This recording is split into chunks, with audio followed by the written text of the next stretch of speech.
Okay, Assalamu alaikum, everybody. Bismillah ar-Rahman ar-Rahim. It's so wonderful to be back with everyone. It's been a couple of weeks.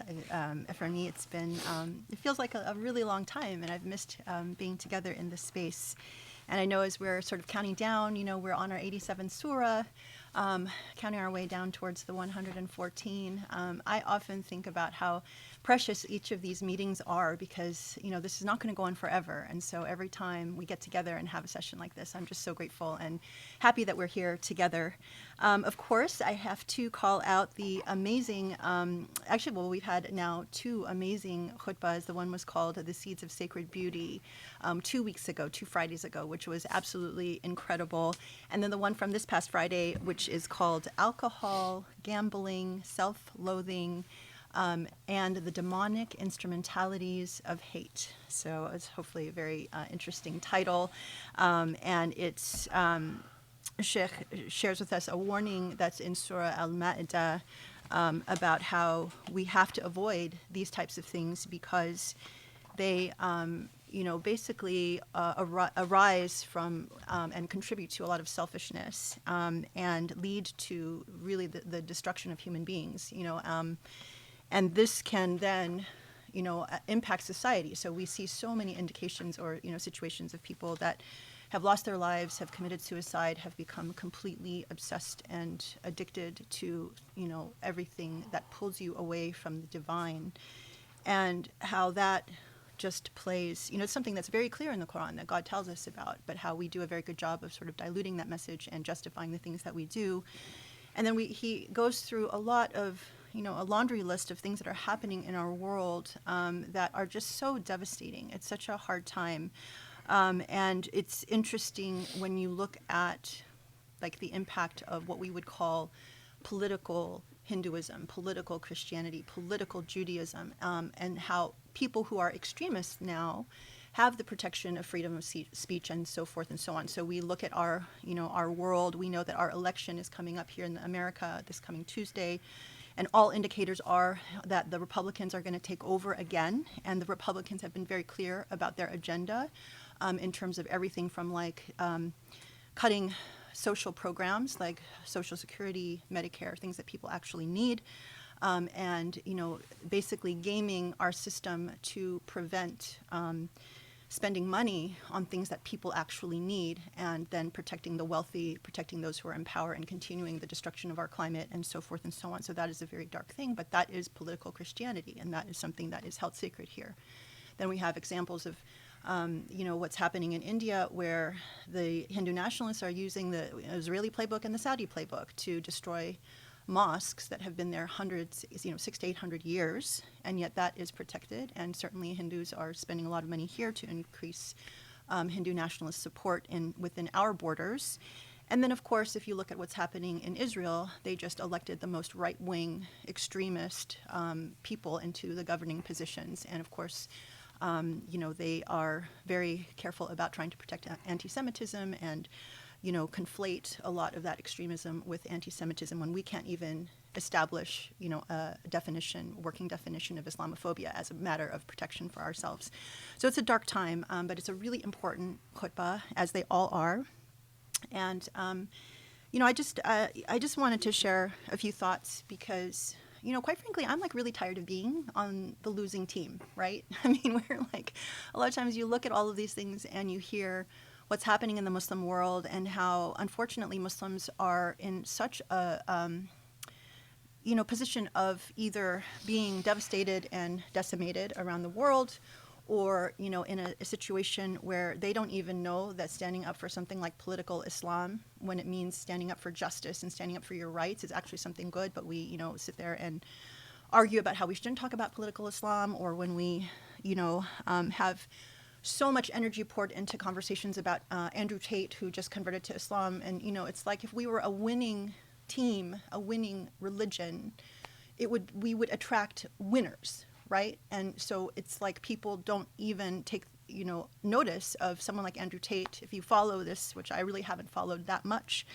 but what I know from him, he was so offensive to the Western world that he literally got banned from all of the social media platforms, and then found himself, welcomed by Muslims by claiming he became Muslim. someone like that, if we are really vibrant and committed to a beautiful faith, if someone like Andrew Tate truly, committed to Islam and actually converted, I would expect that he would go silent and spend all of his time in, repentance and apology for everything that he's done up until now, because he has a very public record of misogyny and hatred and all of these things. And if he truly were, a Muslim in the way we understand it, he would be out there and apologetic and repentant to the point where he would be terrified of what would come, to him on the final day. But that's not the case. It's actually quite the opposite. So it just, again, underscores, I'm tired of being on the losing team. And I spend a lot of my days kind of thinking about, okay, what can we do? Because we here spend so much time learning the Quran, loving the Quran, getting excited about what we hear here, and feeling frustrated that it's like the beauty and the sophistication of what we learn here in this small space with a very small group of followers has the potential to turn everything around, but it's such a challenge to convince others of that. And, I look at examples of things in my day or in my life and in the week that make me reflect on this point. And it's like, what can we do as individuals? Because we obviously are a minority in a world where everyone on the other side has power, money, influence. And our own team is just, they're just not anywhere where they need to be. And so, I wanted to just share, I guess, a couple of just interesting to me, maybe they're not interesting to anyone else, but just sort of points of reflection. So I know, we this weekend, alhamdulillah, had the opportunity to go to a chamber orchestra concert where we were just engulfed in beauty. And, hearing, we literally were sitting 2 rows back and watching a woman play this harp and a man playing this violin. And it was the most glorious thing. And I didn't realize how it would impact me. The minute they started playing, about a minute in, I started tearing. I didn't know where it was coming from. But it's like you realize when you are holding so much, upset about how dark the world has become, and then all of a sudden you are just engulfed in beauty and the music, and it just overtakes you. It's like it just was this release of tears. And it was shocking to me, but at the same time, amazing to me, because I thought, okay, here are these human beings that have the capacity to produce incredible godly beauty, and then we live in this microcosm, but surrounded in this world of just darkness, where people are at war and that they're fighting for territory and they're killing people, and it's the bloodiest year for Palestinians, and you just read every single day about just the evil that is taking place around us. So how do we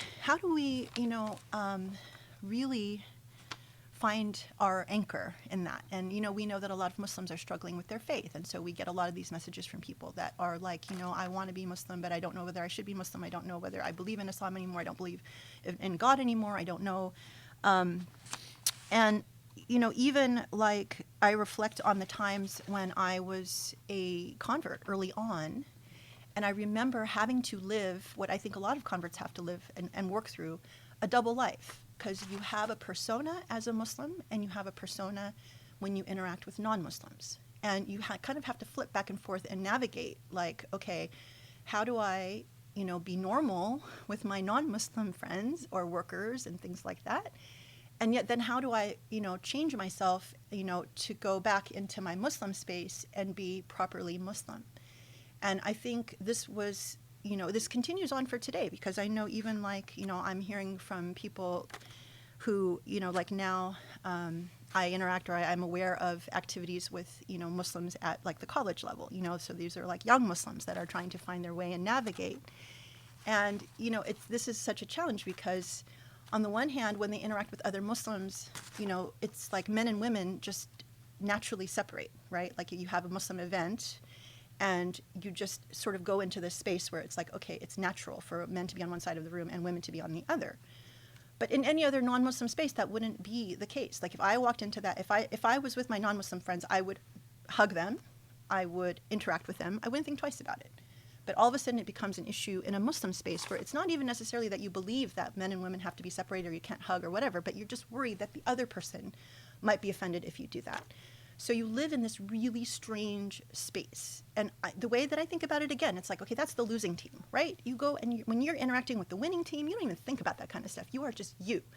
But then as soon as you enter the space of the losing team, now you have all kinds of these strange things that you have to be aware of and think of, and and maybe that's the key, is we have to start thinking of how do you bring those two people together? How do you make that double life into a single life? How do you think about, like, when you interact with your friends on the winning team, the Christian team, the Jewish team, the atheist team, how do you feel and how do you act? And what do you censor about yourself when you go into the Muslim space? And why don't you stop doing that? And when you see your friends doing that, why don't you actually make it a conversation? Why do we do this? Aren't we tired of being on the losing team? Aren't we tired of having these weird, like, psychoses about interacting with members of the opposite sex? And especially as young people, I think young people have lots of space to discuss these issues and challenge them. And let me just share with you, I think I mentioned in my weekly email, we're working hard on Prophet's Pulpit 2, which is fabulous, because when we are re-engaging this text, we are again rediscovering these khutbahs that were given, and when you see them like come to life in text form, it's a completely different experience, and it's amazing. So I came across this. Let me read this excerpt that in one of the khutbahs that is just really powerful, that relates to what I'm saying. So we got into this situation neither by accident nor overnight. We got into this situation after generations of Muslims who could have made a difference chose instead to observe and experience injustice and, in fact, tolerate it. They chose safety over truth. Every Muslim, born or convert, must deal with the sins of our forefathers who tolerated the shackles of oppression and did not rebel. We are all forced to wrestle with the same historical questions. How could it be that this religion that came to liberate human beings from oppression is now marred in the ugliness with which it is marred today? To the very extent of the sins of our forefathers is our obligation to correct the path. This is why the generation that must correct the course of Islamic history bears a responsibility that is far greater than any previous generation. We cannot correct the past or bring the Islamic message back to its pristine clarity and luminosity without major corrective action. Major corrective action requires enormous investment. It requires great sacrifice by the best kind of people. The best of Muslims must be willing to sacrifice their entire lives to correct the course, intellectually and educationally, and break the yokes of bondage. We are not going to do this by working as medical doctors during the week and focusing on Islam on the weekends. We are not going to do this by teaching Islam in our free time. This is the past. It is only possible if a sufficient number of the brightest Muslim minds are willing to sacrifice their entire lives to educate fellow Muslims, correct the path of history, challenge the burdens of despotism, and point the finger at what is wrong by saying, this is wrong, and we cannot tolerate it. That was just exactly what we need to do. We got to take this thing seriously now. When we went to the chamber music concert, they opened by saying this is their 75th year anniversary. And the reason that we were there is because a sophomore at Ohio State University decided 75 years ago that he believed chamber music should be in Columbus, Ohio. So he made that his cause. One person made the difference. He brought it, and now 75 years later, we all get to enjoy this beautiful concert because one person believed. And then I start thinking about what we do here with, like, the Prophet's Pulpit. We've been doing an amazing job with people. Thank you for sharing names and stuff. But we have, Marwa is doing an incredible job filling these requests for the Prophet's Pulpit from all points around the world. And we were just saying last night, this could be the seed that 75 years from now, 100 years from now, 200 years from now, could be the starting point of something really different, right? And we have to believe in that.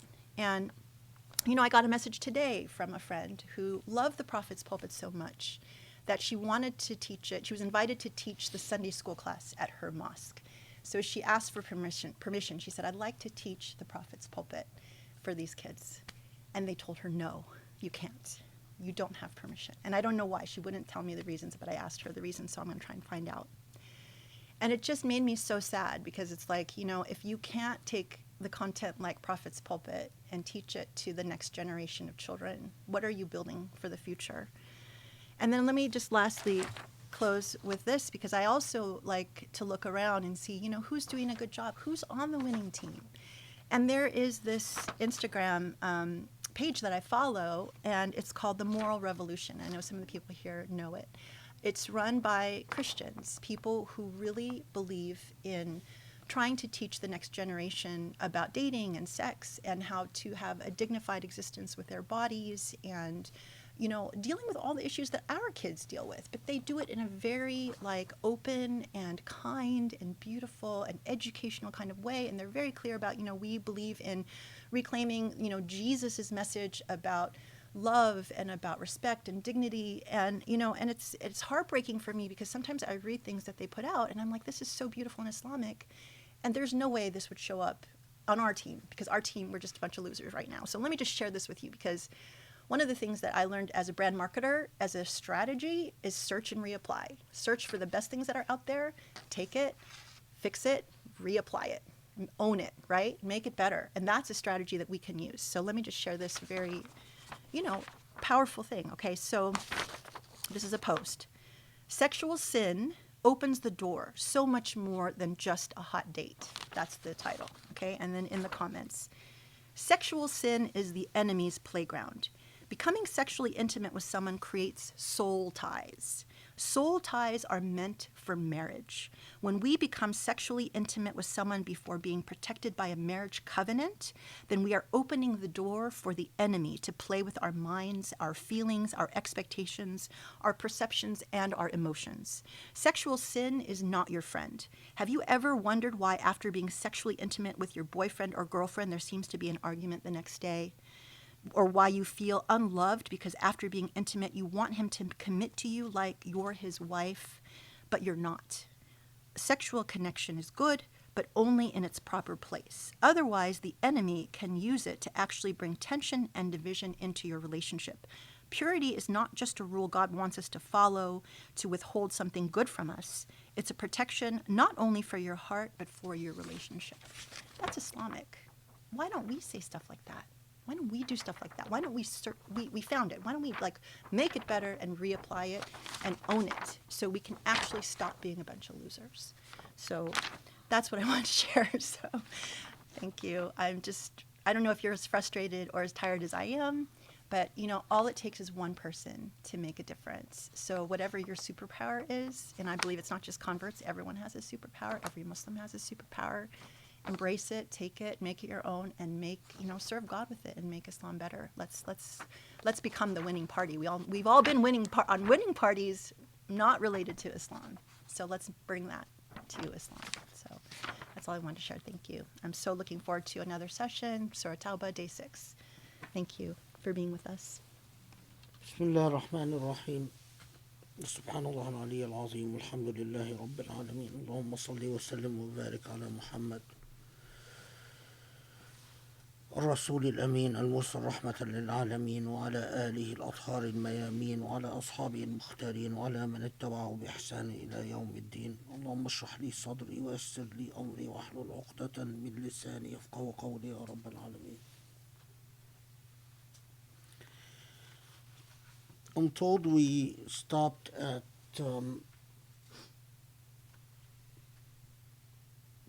67.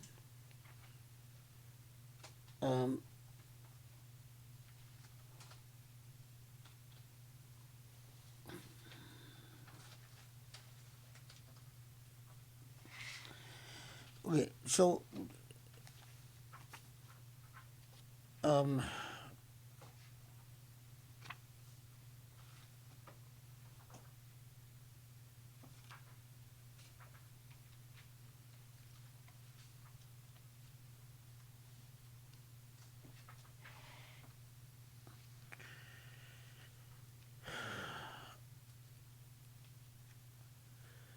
it is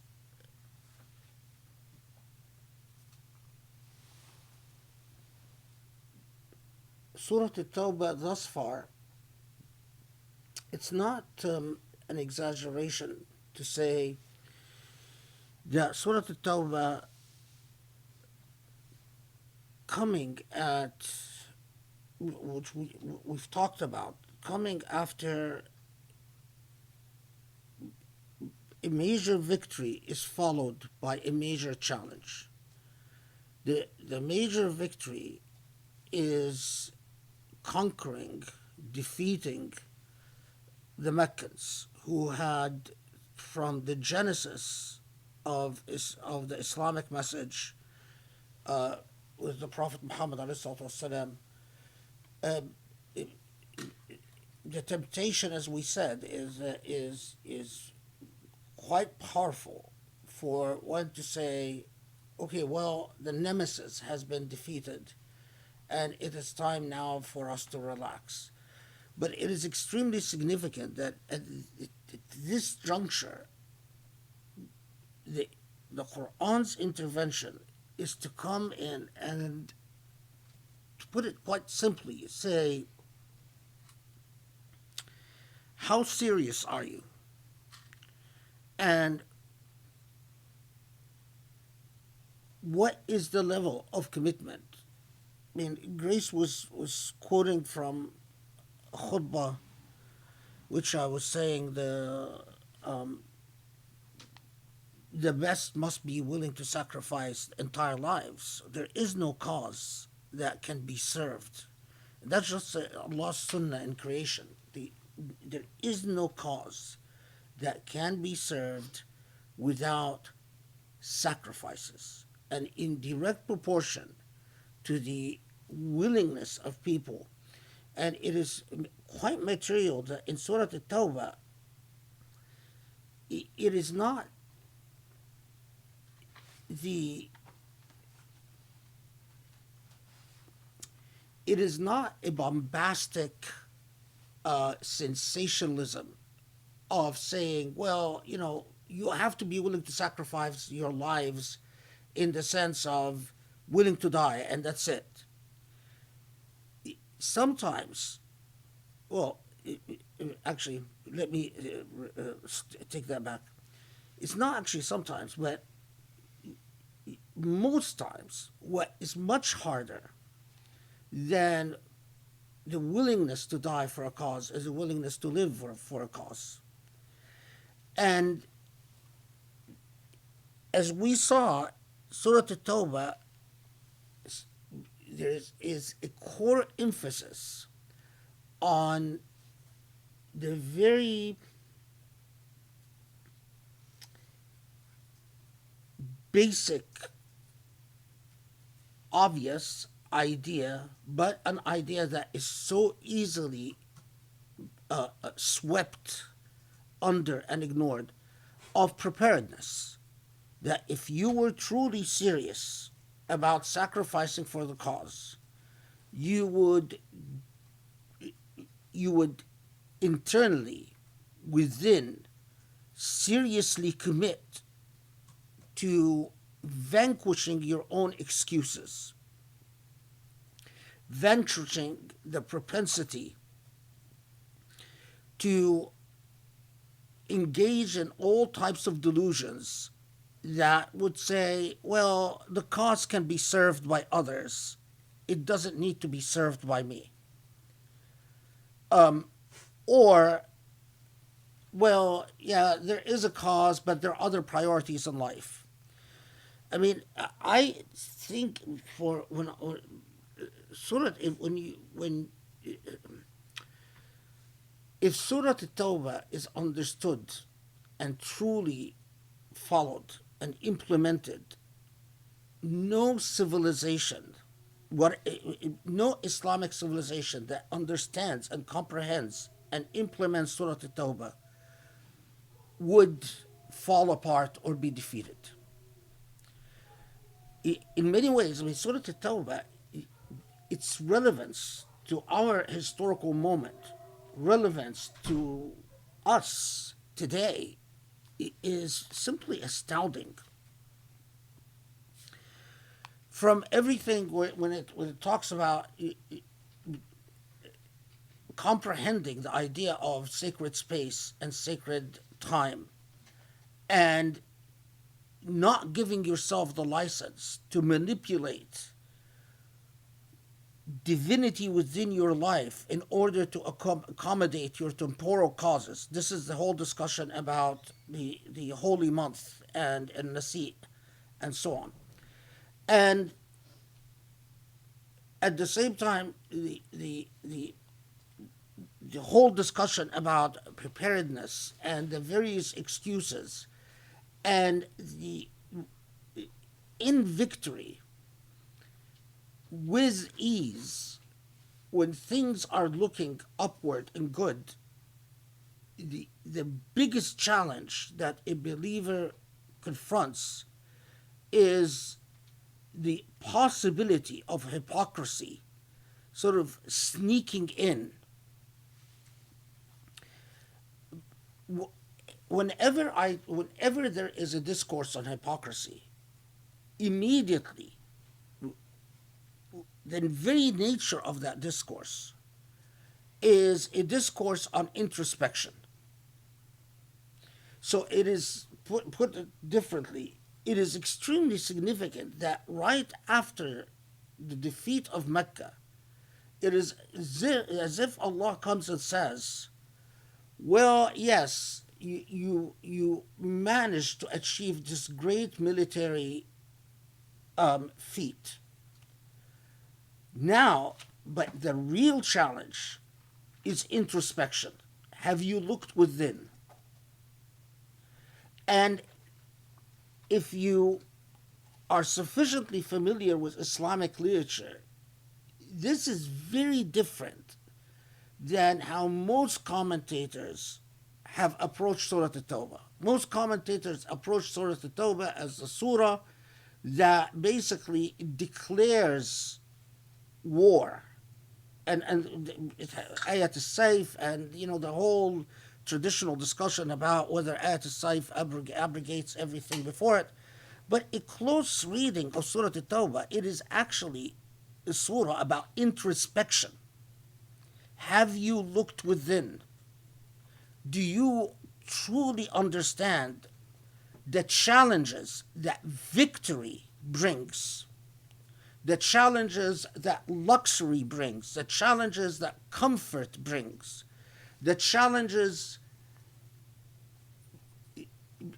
You notice that most of what it talks about up to this point is not the type of challenges that would confront those who have little to lose, but the challenges that confront those who have the most to lose. Okay. And as we saw towards the end of last halaqah, when even it's part of the introspective approach is to say, do you think, are you careful about what comes out of your mouth? Are you careful about your conduct? Here a reference to those who say, "Kunna nakhud wa nal'ab." We were just having fun and joking around.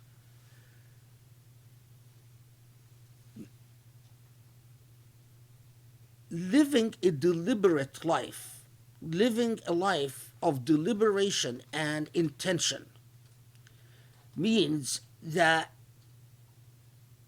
you take the consequences of what you say and do seriously. And if what you are doing, even if you think you are having fun, even if you think you're just fooling around, as the this is Kunna Nakhud wa Nal'ab is 65.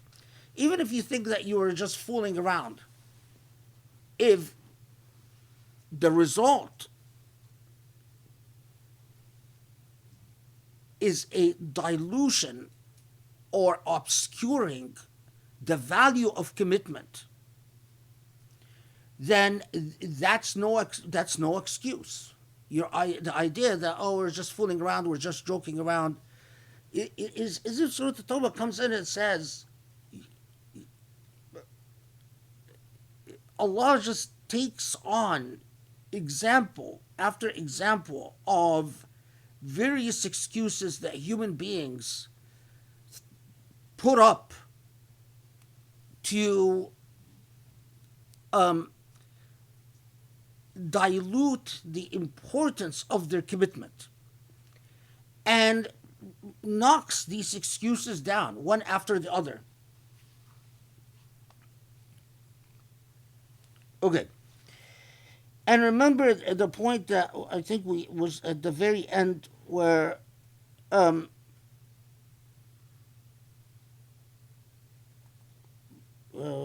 did I make that point or did I imagine I did?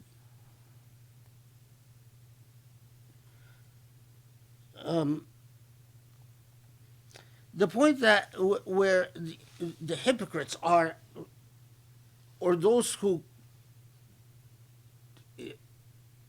have various levels of hypocrisy in their heart, are promised that they will suffer harsh consequences. And while a lot of my opinion is that it was predicting what will happen after the death of the prophet. We covered this point, right? Okay, yeah. Because it's not a. I think it is a very important point, but it is not a point that you would find in the interpretive traditions or the tafsir and so on. Okay.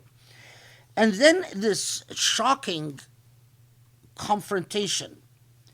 لا تعتذروا. Your excuses are unacceptable. God is not accepting these excuses. قد كفرتم بعد إيمانكم. In fact, for some of you, the net result is, in fact, you've slipped into kufr. You've drifted so far from iman. And it is significant that in Surah al-Tawbah, normally our minds is that if Allah is telling someone, you have now become kuffar, and I touched upon this towards the end, after your iman, that we would think, oh, okay, what it's talking about is apostasy and an institutional, structural response to apostasy. In other words, the law steps in and says, okay, well, you are no longer believers, and because you're no longer believers, here are the legal consequences. But it is extremely informative and educational that although Allah talks about kufr after iman, Allah does not follow this with a structural, legalistic response to this kufr. It doesn't say, well, now that you are kuffar, you have lost the right to live in our midst. Or now that you are kuffar, your marriages have dissolved. Or now that you are kuffar, your children can't inherit from you. Because if the Quran was, if the people receiving the Quran had the type of epistemological framework, fancy language for, had the psychological understanding of the modern mind, that's where they would go. They would say, oh, Allah is talking about kufr after me. Okay, so does this mean their marriages as dissolved? And the type of questions you would get today would be like that. Okay, so now if this person is a kafir, so does this mean the marriage is dissolved? So how could they remain married to the people they're married to if the wife is a believer and the husband is a kafir? Or what happens to inheritance laws?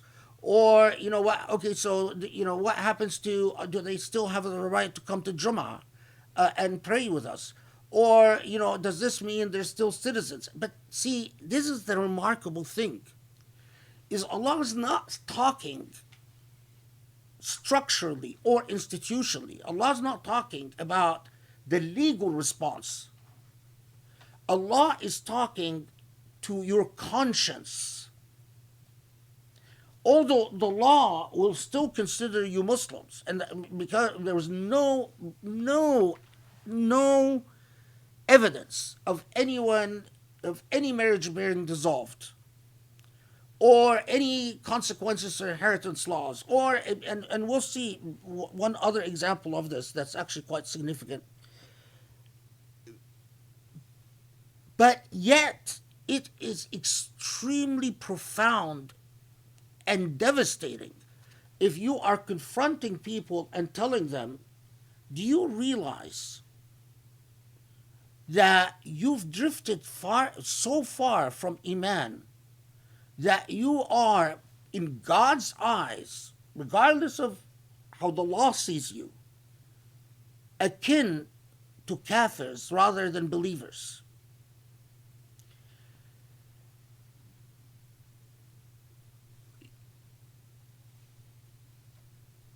If you had mature constitutional thinkers,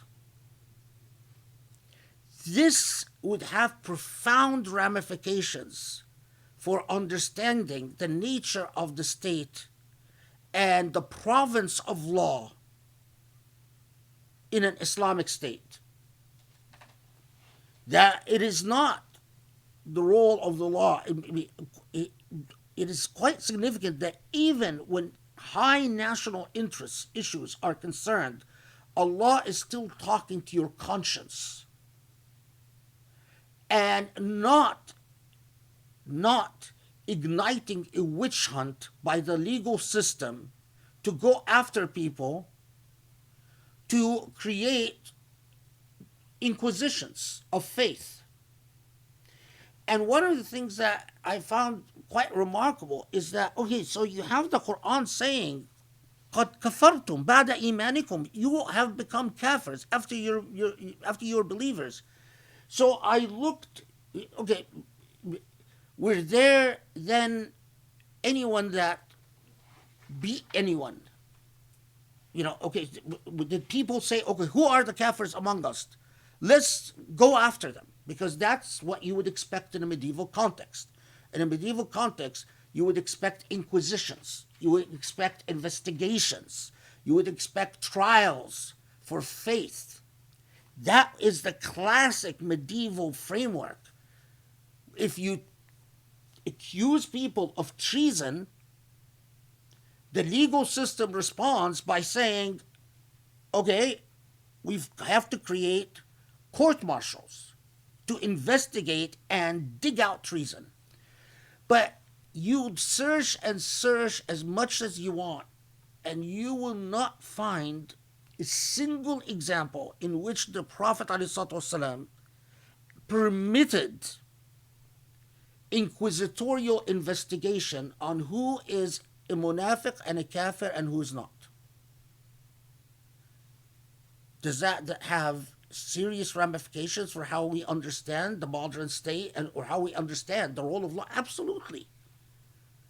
Because it is clearly God is speaking to people's conscience, and clearly God is outing those who are munafiqun to themselves, saying, I'm exposing you before yourself. But when there were some of the Prophet's disciples who responded to these verses by saying, and you'll see where we're going to go with this, because I think your mind will be blown, who responded to this by saying, let's go get them. The Prophet held them back. I said, no, we're not going to do any such thing. We're not going to go out and get anyone.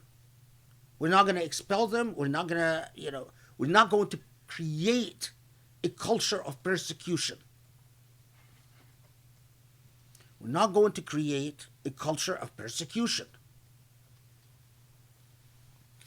Okay. But now, look. So after saying, don't make apologies, don't make excuses, you know that your faith has weakened to the point that it hardly exists anymore. Now, some of you might have more faith than others, but this is, I'm still at 69. Look at what follows in 67. المنافقون والمنافقات بعضهم من بعض يأمرون بالمنكر وينهون عن المعروف ويقبضون أيديهم نسوا الله فنسيهم إن المنافقين هم الفاسقون. Okay, so when Allah comes and tells you, because the natural reaction of the vast majority, as we said, that um, the example of someone like a Jallas who repented to the point of saying, Allah, give me shahada, I want to die in battle. And Allah granted him that his... And the story of Jallas bin Suwaid, I mean, it is a story of of a very lively conscience. He doesn't go to the Prophet ﷺ and say, I am among those hypocrites, aren't I? And the Prophet would say, yes, you are. No, that's not what happens. Jallas go through a dynamic of asking himself about his true beliefs and his true willingness to commit, and comes to the conclusion that he is among the munafiqun. And he only goes to the Prophet ﷺ in saying, please ask Allah to grant me my dua that I die as a martyr. It's fascinating to me that when you see an example of Jallas, then you know that, and you don't have examples of people coming to the Prophet saying, am I among them? Although that's what you would expect would happen.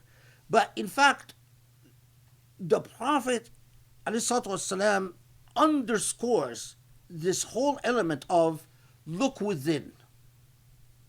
Look within, ask yourself the questions, don't ask me. And no one else is to judge someone else. It is all about how you judge yourself. So then what Allah comes and says in 67,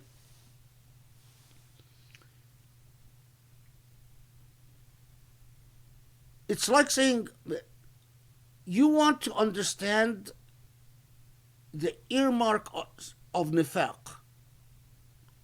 Well,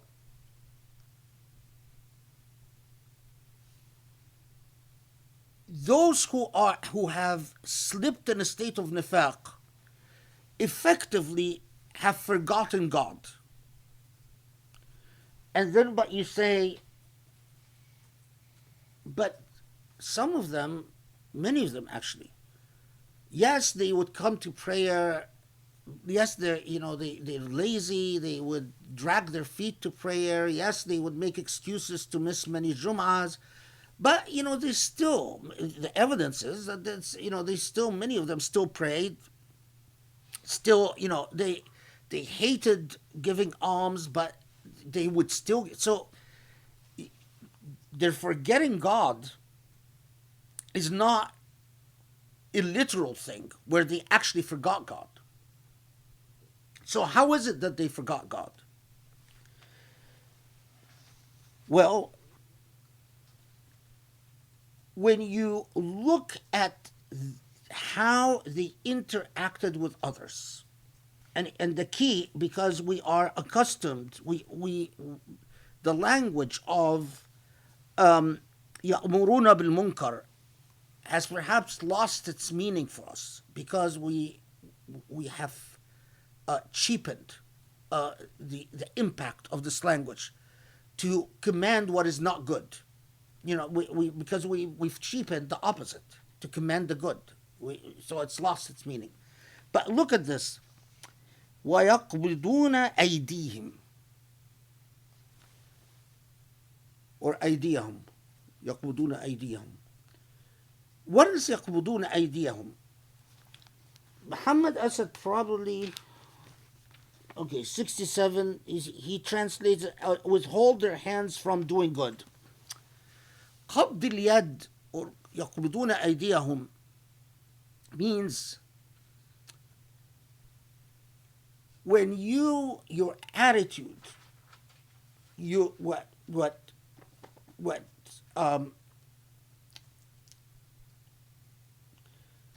the earmark of your activity, or what would properly describe the nature of your actions, is to limit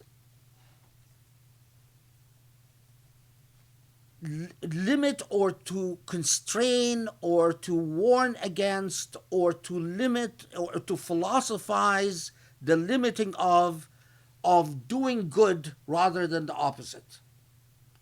So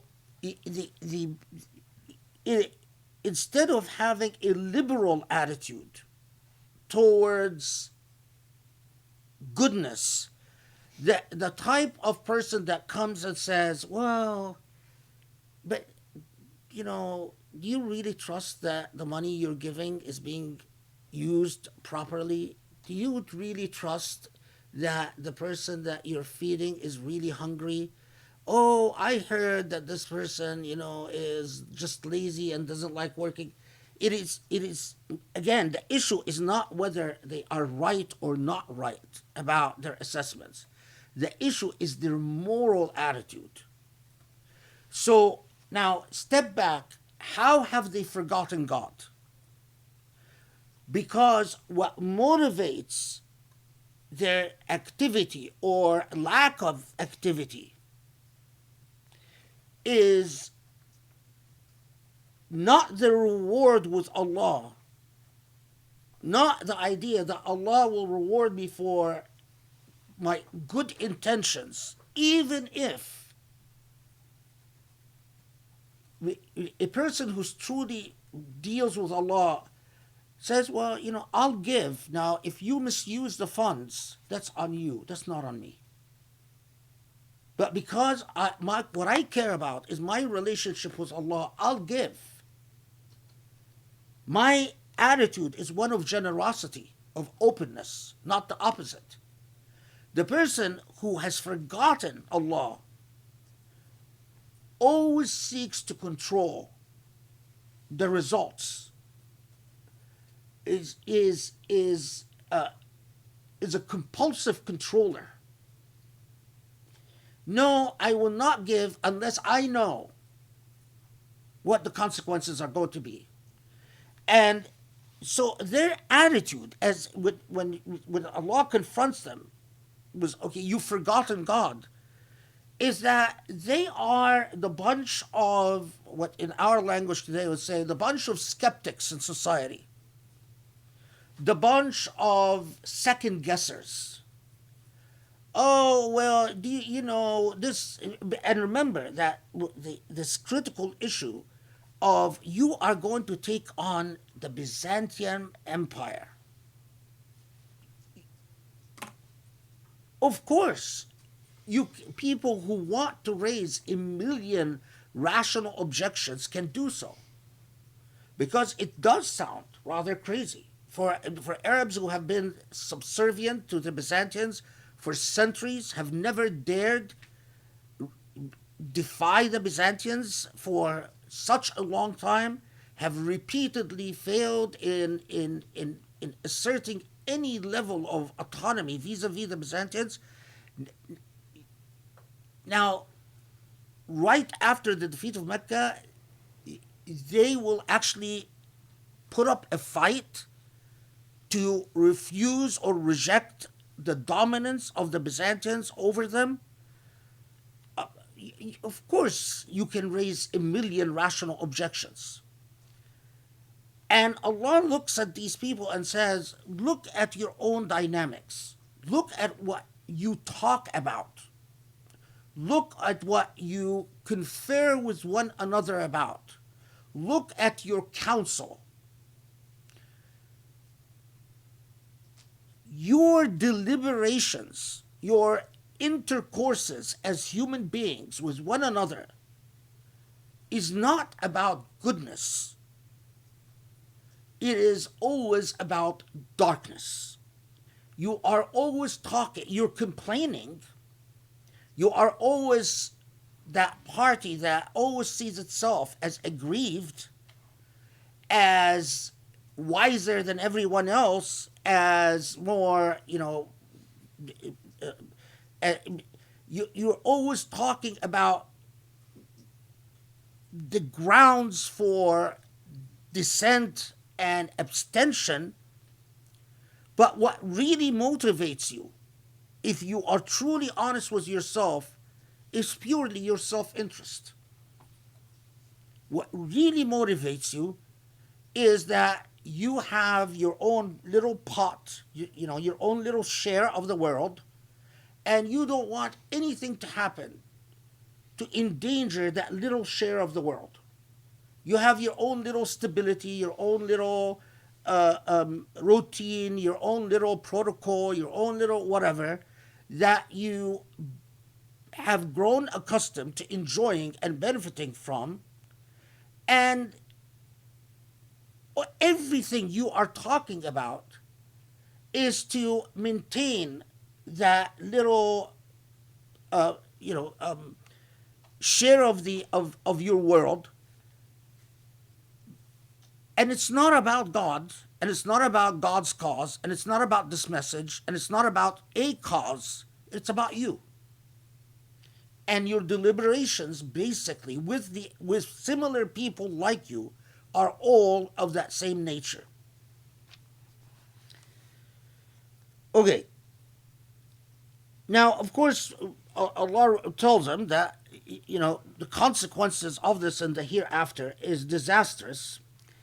This is 68. وعد الله المنافقين والمنافقات والكفار نار جهنم خالدين فيها, and so on. That, Allah is going to punish them in the hereafter. But Allah then also tells them about the consequences of nifaq, of this of qabd al-yad, be obstructing goodness, obstructing giving, obstructing aid to others rather than the opposite. By Allah reminding them of a prototype that the Quran uses.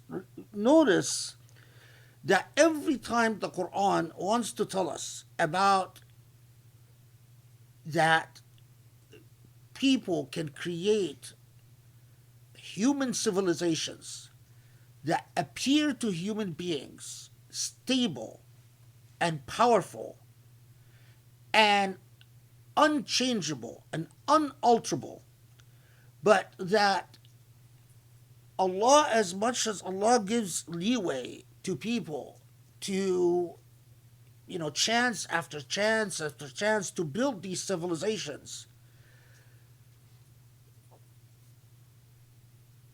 the consequences of your own follies bring these civilizations to crash eventually, in due time. Allah always uses prototype examples. قوم نوح, قوم عاد, قوم ثمود, قوم إبراهيم. You might wonder, why does Allah keep using the same prototypical examples when Allah wants to tell you, remember, you can build civilizations that seem very stable and very powerful, but these civilizations, when anchored on folly, they will crash. And because when you use these prototypical examples, the point is not the microhistory. So the point is not for us to know the details of what happened with Qawm Ad and Qawm Nuh. And in most of the times, there's only one exception in the entire Quran to this, which we've covered earlier. I've talked about. But it is the invoking like a metaphor for the idea. And the idea of those who build civilizations and the how these civilizations crash when, as look, and when they are anchored on dhulm. So when you look at 69, so first Allah tells them, فاستمتعوا بخلاقهم فاستمتعوا بخلاقهم فاستمتعتم بخلاقكم كما استمتع الذين من قبلكم بخلاقهم. That just like you, they thought it was all about their best interests.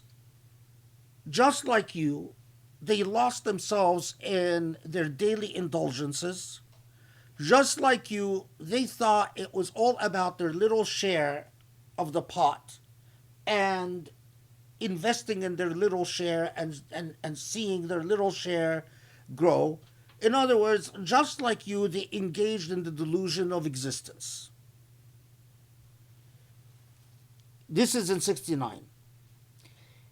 But then, in 70, فما كان الله ليظلمهم ولكن كانوا أنفسهم يظلمون.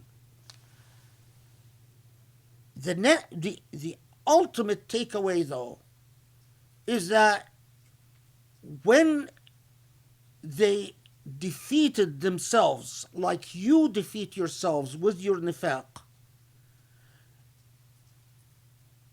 Allah didn't treat them unjustly. It's their own injustice that defeated them. It is not Allah that was unjust to them.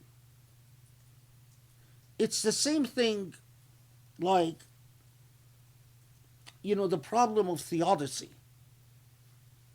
Or often in theodicy, what is being contemplated, often, not always, of course, it's not exclusively so, but the issue of evil, right? And Allah repeatedly, there's a part to what we see as evil that is simply, in order for light to exist, there has to be darkness. I mean, this is sort of the eternal philosophical question of the very nature of goodness. Can the good exist without its contrast?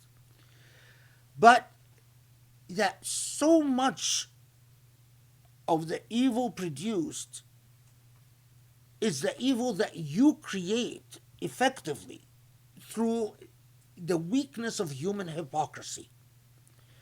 That human beings raise ideals and uphold principles like justice, but they're not serious about the principles and the ideals that they raise. And when ultimately, and that Allah constantly intervenes to save human beings from their follies, but ultimately, when your own follies catch up with you, always the question, as human beings suffer, whenever human beings suffer, is, God, why is this happening to me? But here is the very harsh lesson. The very harsh lesson. Well, it's happening to you because there is a cumulative, generational pattern of wrongdoing that finally has caught up with you. It is, it's like, the sad reality is Allah can give you a very balanced space, right? That the balance of space preserves life in the space with the cosmological beauty that Allah creates. But if first generation comes and pollutes that space, second generation comes and pollutes that space, third, fourth, until you come to the 10th, and then the 11th generation in the space, the pollution has reached a point where everything has become toxic and nothing has now can be irrigated or grown, or there's no food, there's no life, there's only disease and folly. And then you tell Allah, God, why am I suffering? Well, have you looked at the 10 generations before you that have been polluting this space? If you want to ask God about the space before the 10 generations. How that space was before the 10 generations. And what advice and lessons, what were God's instructions to the first generation that occupied that space. But 10 generations, and each generation just indulges. And yes, if the 11th generation, and that's why you need a hereafter, so that to the extent that these generations have committed injustices against the 11th generation, that there will be recourse and there will be justice in the hereafter. But the easy way out and the logical fallacy that is consistently you see human beings commit is that members of the 11th generations immediately look to God and say, God, why have you put us in such a disgusting space?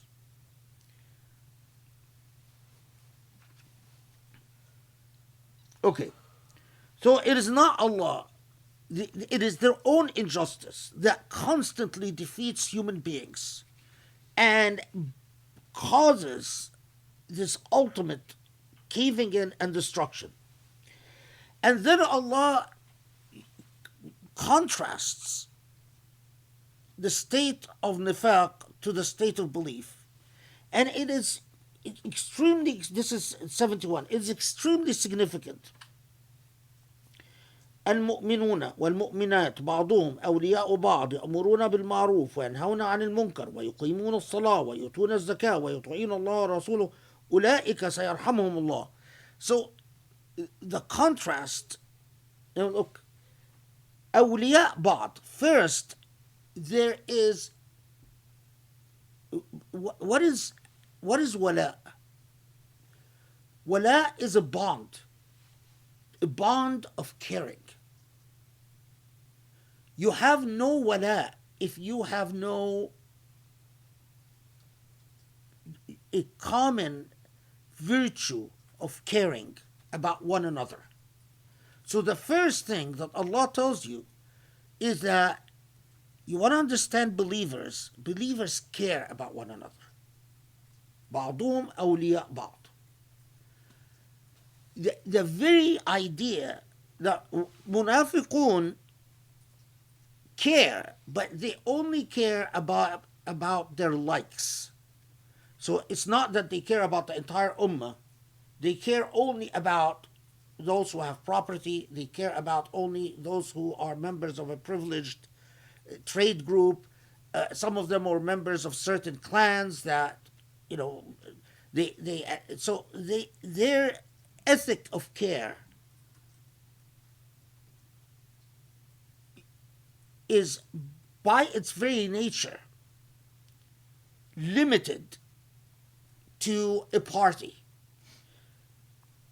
That is why, again, I always think Surah al-Tawbah, it's as if only Muslims understood it for their moment. The idea that, for instance, as believers, we could be good Muslims, but we don't have to worry ourselves about what happens to Muslims in India or Kashmir. Or we don't have to worry about ourselves about what happens to Muslims in China. Or we don't have to, we can make peace with Israel and not worry ourselves about what happens to Muslims in Palestine. You have stepped from Iman to Nifaq immediately. It's a non-starter. The minute you started with that premise, you've joined the nifaq group. Second, if you live as Muslims but you don't vie with one another to achieve goodness, so if you live concerned about, well, my life is good, I'm not going to worry about your life. I'm enjoying things, I'm not going to worry about if you're enjoying things. I am safe and happy and secure. You're not safe or happy or secure, that's not my problem. If you say, well, as a Muslim, well, my job is to take care of myself and my family, and that's it. You've stepped from Iman to Nifaq. That's why if people understood Surah al-Tawbah,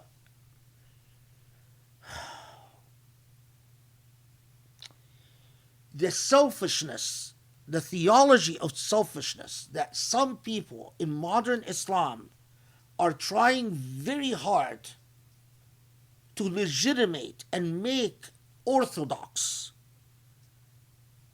You can be a good Muslim in Britain and not worry about, racism. You can be a good Muslim and not worry about the Muslim ban and all those who are suffering because they're refugees and they can't find a safe haven. A theology of selfishness. I will go to my grave because I know this is the truth. A theology of selfishness is by definition the theology of nifaq. By definition, in Surah al-Tawbah, is Allah pointing and saying, you want to understand the munafiqun? The munafiqun were people who wanted to look out for themselves. They differentiated between who's part of the in group and who's part of the out group. It doesn't work that way. Those who are not forgetting Allah, those who are not in a state where they've forgotten Allah, so Allah forgot them, are constantly vowing with one another in a constant state of engagement to maximize what is good. They are obsessed with seeing goodness maximized in life. That means you can't achieve what is good by activism. Before activism, there must be comprehension. What does comprehension comes from? Education. So you can't say, well, I am going to be an activist to serve the good. Yeah, but first you have to understand what is good. It takes a lot of education, for instance, to understand what our earth today needs. Without education, you can't. Listen, an ignorant person will not know that we're killing the earth. Why? Because they don't have the scientific knowledge to understand what they're doing to the earth. It takes an educated person to say, oh my God, we are destroying God's creation. That's achieved through education. And you can't start talking about a solution without even something like, to realize, an ignorant person will not realize the extent, the human cost of people not having adequate medical recourse when they're ill. A lot of people who don't understand this problem, it's because they're ignorant. They're not educated. When you become educated, you say, oh my God, I had no idea that the human cost to society, when so many people can get very sick, and find no recourse to adequate medical care, but it takes a great deal of education to fix the mess that earlier generations have created. So, the tendency is for people to read this, Allah talking about Amuruna bil Ma'ruf, and say, okay, well, Allah's talking about let's be activists. Activism is good, but it has to be activism that actually has eyesight, seeing activism. Activism that is based on a true commitment to goodness through knowledge. And so much evil is perpetuated. Sure, so much evil is perpetuated because of inactivity. But you can't imagine how much evil is perpetuated simply because of ignorance. And that is why people who are truly evil invest so much in disinformation. What is disinformation? It's to keep you ignorant. It's to say, I don't want you to know the facts.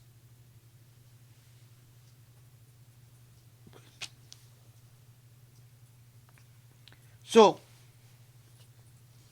of course, the awliya ba'd, we've talked about that. يَأْمُرُونَ بِالْمَعْرُوفِ وَيَنْهَوْنَ عَنِ الْمُنْكَرِ, we've talked about that.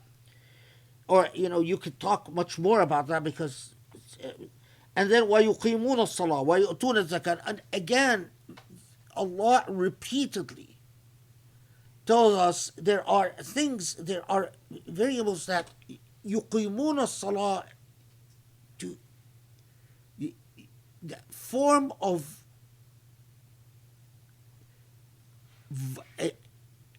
collectively establishing within society the ethics of Allah's remembrance. And of course, the utuna zakah, every time Allah always reminds you of that. Whatever conviction you claim to have, unless you are willing to part with your material belongings, it's meaningless. Okay. And then, of course, the consequences of that Allah has promised the believers until, this is, of course, I'm talking about 72 and 70. Okay.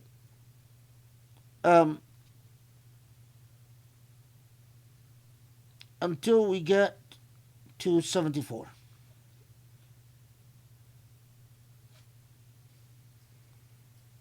Okay. So let's take the translation of 73 and 74. What time is it?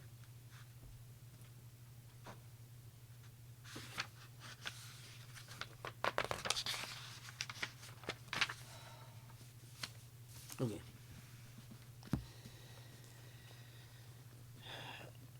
يا أيها النبي جاهد الكفار والمنافقين واغلظ عليهم ومأواهم جهنم وبئس المصير. Allah speaks, O Prophet, strive hard against the deniers of truth. These are the kuffar. Muhammad Asad always translates kuffar as deniers of truth. And the hypocrites, and be adamant with them. وَغْلِظْ عَلَيْهِمْ. وَغْلِظْ عَلَيْهِمْ can be translated be adamant with them, but be uncompromising. Be uncompromising. Don't allow the dilution of your own principles in dealing with them. And especially that you are not going to be able to kill them or imprison them or exclude them. In other words, they're going to be in society. you are going to be interacting with them. So it is even more critical that you make a firm stand as to the principles that that differentiate between you and them. Um, why this is important? Because some this is among modern interpreters. Some interpreters read this and say, "Ah, look, Allah says waghlaz alayhim," and they read this as being be cruel with them. Waghlaz alayhim doesn't mean be cruel with them, and there's no evidence that the Prophet, and as we'll see, in fact, quite the opposite, that the Prophet ﷺ as the representative of the institution of the state dealt with them cruelly or even harshly. Okay. Yeah, 74 is okay. The hypocrites swear by God that they have said nothing wrong, yet most certainly have they uttered a saying which amounts to a denial of truth, or most certainly they have said the word of kufr, or said words that amount to kufr, and have thus denied the truth after having professed their self-surrender to God, after having professed faith. For they were aiming at something which was beyond their reach. This is important. وَهَمُّوا بِمَا لَمْ يَنَالُوا. They were aiming for something that was beyond their reach. وَهَمُّوا بِمَا لَمْ يَنَالُوا. Okay? And they could find no fault with the faith save that God has enriched them and caused his apostle to enrich them out of his bounty. So, وَهَمُّوا بِمَا لَمْ يَنَالُوا وَمَا نَقَمُوا إِلَّا أَنْ أَغْنَاهُمُ اللَّهُ وَرَسُولُهُ مِنْ فَضْلِهِ فَإِنْ يَتُوبُوا يَكُ خَيْرًا لَهُمْ وَإِنْ يَتَوَلَّوْا يُعَذِّبْهُمُ اللَّهُ عَذَابًا أَلِيمًا فِي الدُّنْيَا وَالْآخِرَةِ وَمَا لَهُمْ فِي الْأَرْضِ مِنْ وَلِيٍّ وَلَا نَصِيرٍ. Okay. So first, let's take 75. By the way, continues the thought. وَمِنْهُمْ مَنْ عَاهَدَ اللَّهَ لَئِنْ أَتَانَا مِنْ فَضْلِهِ. Some of them even promised God that if God gave them لَنَصَّدَّقَنَّ, that they will in fact be generous and they will be charitable. وَلَنَكُونَنَّ مِنَ الصَّالِحِينَ, and لَنَصَّدَّقَنَّ, we would be charitable and we would be pious. فَلَمَّا آتَاهُمُ اللَّهُ مِنْ فَضْلِهِ بَخِلُوا بِهِ وَتَوَلُّوا وَهُمْ مُعْرِضُونَ. And when Allah gave them, they turned away. So what is this talking about? So there are many narratives, because if you look at 74, it seems to be referring to a specific incident or incidents, because it says that they swear that they didn't utter words of kufr, but Allah knows that they in fact did utter words of kufr. So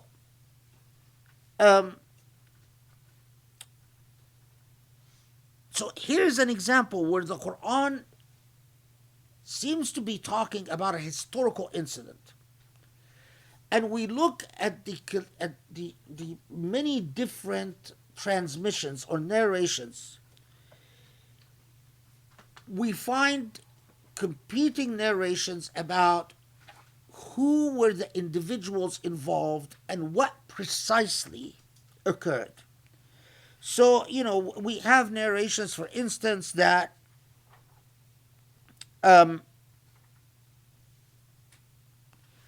someone like Wadi'a bin Thabit,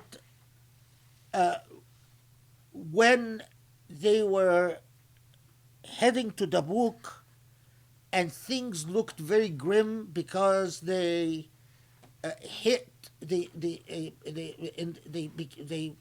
ran out of water in the desert, and they were exhausted, they were underarmed, under-equipped, that someone like Wadi'a bin Thabit weakened. That although he had taken part previously in a number of the battles, but being confronted with all this pressure, that these are the reports, that he and some of his friends started talking about maybe this whole thing is not true. Maybe Muhammad والسلام, is not a prophet. The nature of human beings when they're tested with hardship. But even more compelling are the narratives that tell us that someone like Wadi'a bin Thabit or Amir ibn Qais, that they didn't actually talk to other people about their doubts, but they talked to themselves about their doubts. I find these reports even more compelling. That under the hardship they felt, they started thinking to themselves, well, there even were some reports that when things, looked grim and they were thirsty and exhausted and tired and dusty, they started feeling like, what's the point of praying? And that some of them skipped a few prayers. You have, if you look in al-Baji's commentary on the Quran,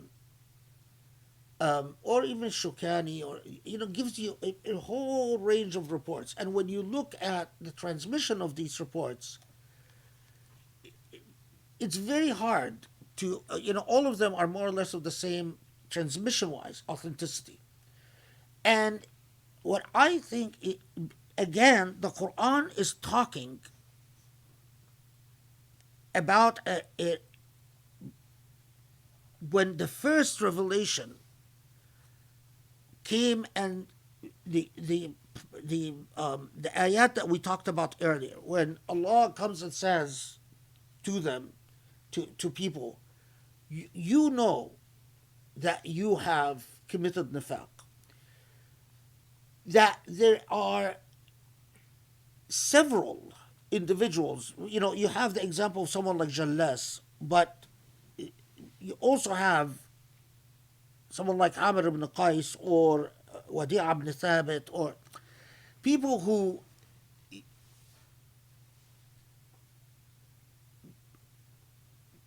confronted themselves about the fact that they either expressed doubt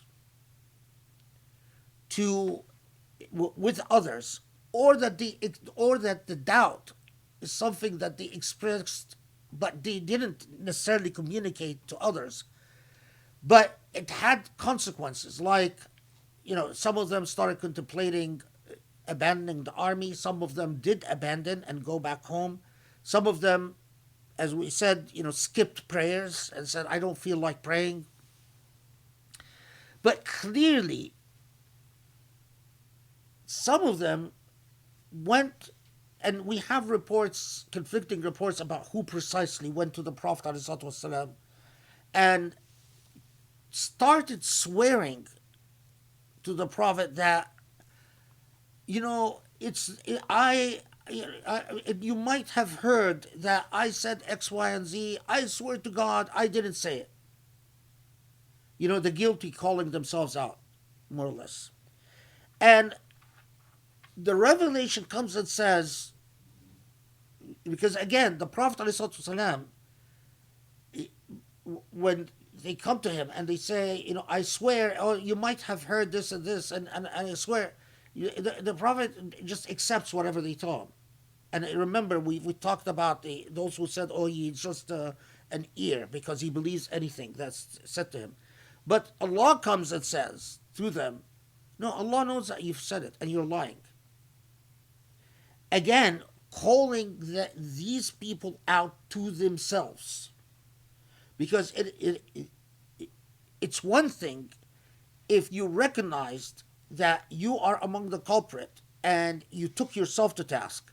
But it's quite another if instead of relenting, you even make it worse by going and swearing falsely.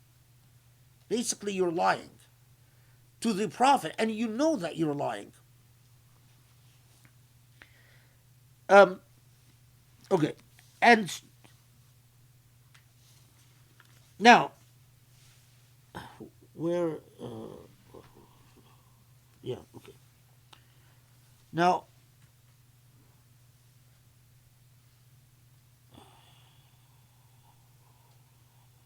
yeah. Now, come to هموا بما لم ينالوا. They aimed at something, Muhammad Asad says, aimed at something that was beyond their reach.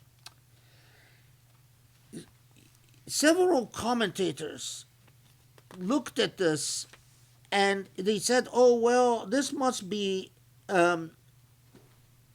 it must be referring to the plot to assassinate the Prophet ﷺ in Tabuk. That there was a clique of people that said, you know what, let's just get rid of Muhammad. And reportedly that they conspired to try to assassinate him. It doesn't look that like this conspiracy to assassinate was a serious one. We don't even have, some reports say that Allah told the Prophet about the conspiracy and the Prophet just changed his schedule, and so there was no attempt. Other reports say that no, it was that these people talked about assassinating the Prophet, but it never went anywhere. They never actually made an effort.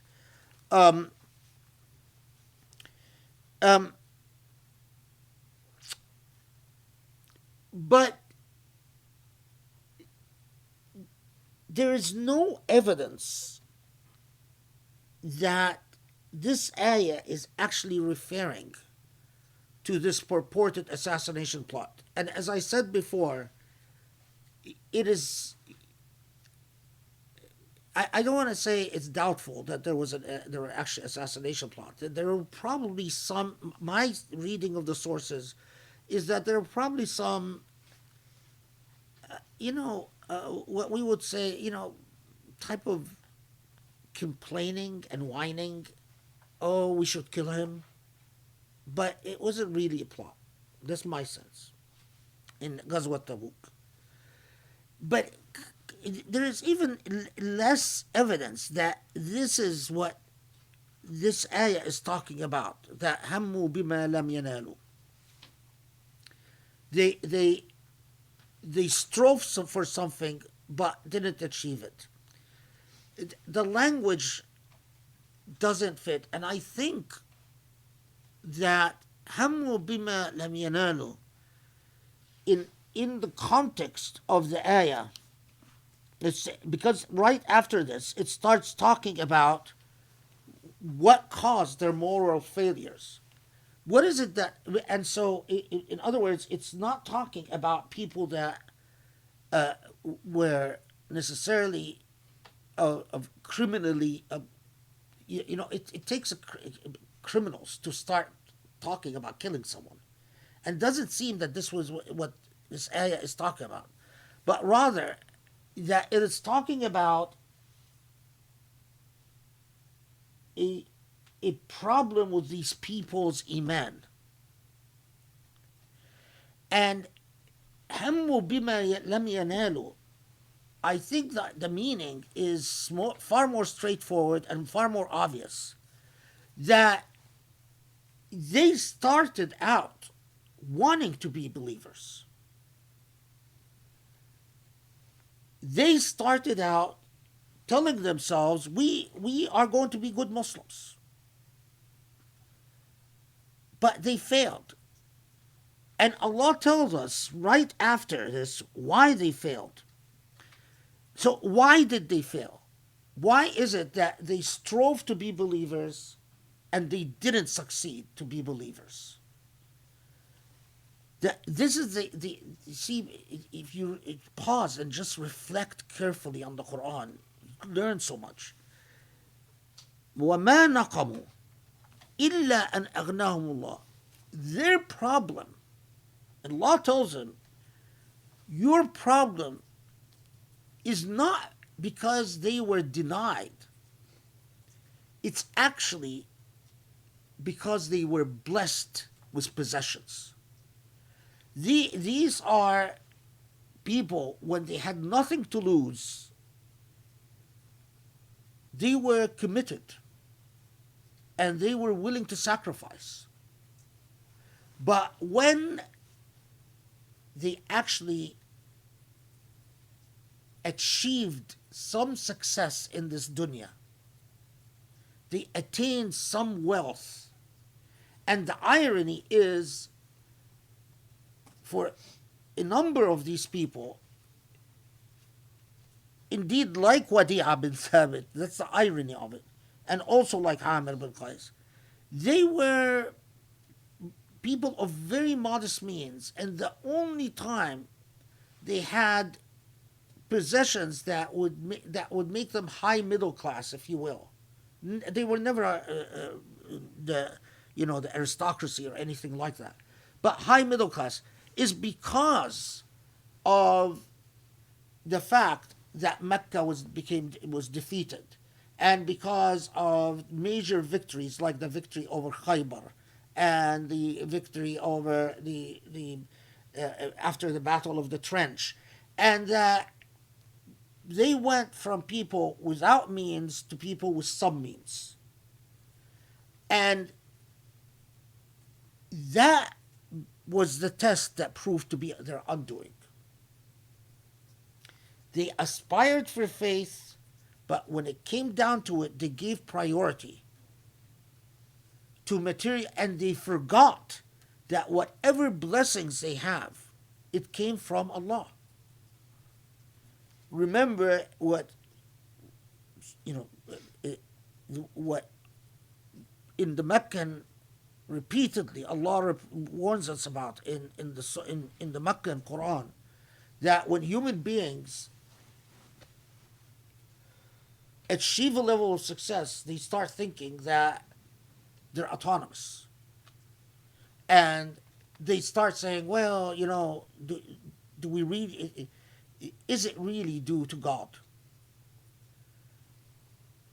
That pettiness in human psychology, and that is why Allah is telling them, you were willing to sacrifice when you had nothing. And when Allah gave you, that was the cause for the weakness of your faith. And then before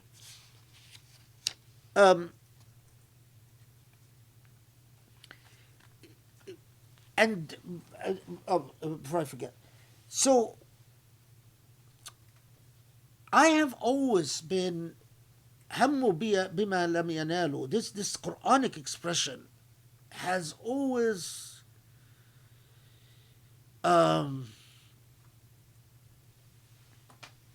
it's always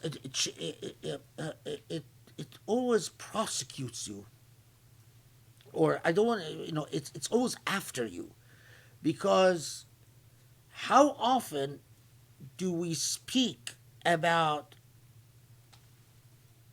goals in Iman, but we really don't do what is necessary to achieve these goals in Iman. So, we'll talk about, we want this type of Iman, we want this type of faith, but when it comes to the micro level, we consistently prefer our comfort, or we consistently give priority. I'm too tired, I'm too exhausted, I'm have this or that priority, and then you remember هموا بما لم ينالوا, that it's as if the what makes you slip into hypocrisy is when you rely on what you strive for as proof of your goodness rather than what you actually work hard for. So many people think as long as I, have the right objectives, the right goals, oh, I'm fine because I'm working towards them. But really, are you? So now the other, the famous story of Thalab al-Ansari, when Allah says, وَمِنْهُمْ مَنْ عَاهَدَ اللَّهَ لَإِنْ أَتَانَا مِنْ فَضْلِهِ. This is, and some among them are such who vowed to God that if indeed God would grant us something out of God's bounty, we will most certainly be charitable and we will be righteous. But when God gave them, they failed. So here is often the often reported narrative of Thalab al-Ansari. Thalab al-Ansari was a fairly, he was a good man. Among the early converts and someone who had a good record. And Thalab al-Ansari was an indigent. He had very little. And he goes to the Prophet ﷺ and he tells the Prophet, if only, I see people who are wealthy, and he's critical of people who are wealthy who don't give. And he tells the Prophet ﷺ, if Allah would have blessed me with possessions, with wealth, I would be the most giving. If it was up to me, I would have done this and that and this. And then he goes to the Prophet ﷺ and says, pray to Allah to give me, because to enrich me. And the Prophet ﷺ tells him repeatedly, warns him against. It says, if are you going to be able to handle the responsibility of wealth? And Thalaba assures the Prophet that he would, if he would do so much good. So finally, the Prophet ﷺ does do dua that Thalaba becomes rich. And Thalaba becomes very rich in due time. And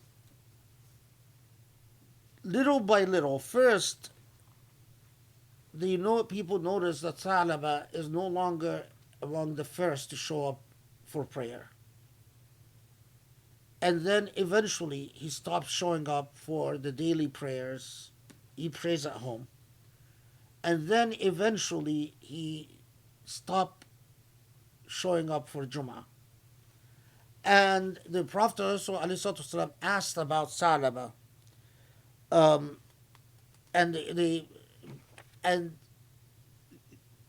the Prophet says in a famous statement that sort of became a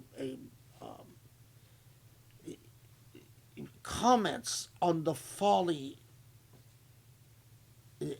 of how the folly of what Thalaba has done to himself. The conviction and the faith and the belief that if only he had the wealth, he would have done everything right. And when Allah gave Thalaba, eventually Thalaba started even nickeling and diming Muslims when it came to the sadaqah. So he would question whether, haven't I given enough, and so on and so forth. And the Prophet ﷺ then tells Muslims, when they tell him that Thalaba is questioning how much he should give, as the story goes on, is that the Prophet says, okay, I will no longer accept any money from Thalaba. And when Thalaba hears that the Prophet said, don't take any money from Thalaba, and when Ghazwat Tabuk came and Thalaba wanted to donate to support the army, the Prophet ﷺ returned the money and said, we don't take money from you. He understood that the meaning of this is that he is in deep trouble in the hereafter, and that he used to go around begging the Prophet to forgive him and to take his money. So the story of Salam is very interesting. I mean, it's just among those, and it's so widely narrated that there are details that differ. Did he lose his wealth at the end? Did he donate his wealth at the end? Did the Prophet ever accept his money, or did he never did?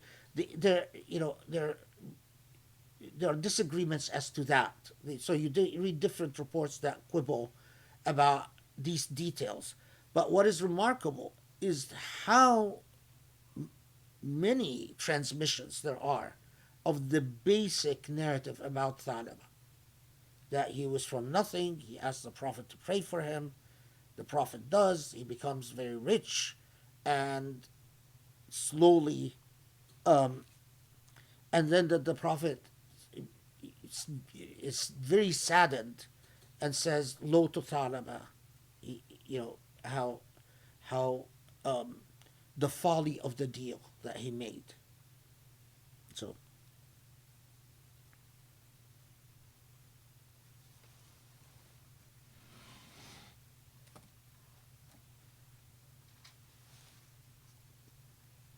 Okay. So notice that 77, that Allah comments on this. It says, فَعَاقَبَهُمْ نِفَاقًا فِي قُلُوبِهِمْ إِلَى يَوْمِ يَلْقَوْنَهُ بِمَا أَخْلَفُوا اللَّهَ مَا وَعَدُوهُ وَبِمَا كَانُوا يَكْذِبُونَ. That ultimately, when you go down this path of having promised, because so often, and people a lot of times will actively not remember, or actively fool themselves into not remembering the promises they made to God at different points in their lives. That you go through a point of hardship, and the promise you made to God, whether you articulate it as a promise or you feel it in your heart as a promise, Allah, just get me out of this, or Allah, or just help me with this. But once relief comes, once Allah eases the hardship, these same sentiments, same feelings are no longer as pressing or as deliberate. That the consequence of that is that Allah allows for nifaq to grow. This is like you've opened the door for nifaq, and nifaq grows like a bacterial growth inside of you. And so when you read 77, Allah says that whereupon God causes hypocrisy to take root in their hearts, therein to remain until the day which they meet God. The story of someone like Jallas is the exception, it's not the rule. The worst thing about nifaq is the nearly limitless and endless human ability to justify being unprincipled, to justify being uncommitted or quasi-committed. So that this nifaq then takes hold in their hearts until the day they meet God. And of course, 78, ألم يعلموا أن الله يعلم سرهم ونجواهم وأن الله علام الغيوب. Don't they know that in fact Allah knows what is in their hearts and knows what they thought to themselves and what they spoke to themselves, and so on. Let's take a short break before we deal with 79. 3 minutes. 3-minute break. Bismillah ar-Rahman ar-Rahim.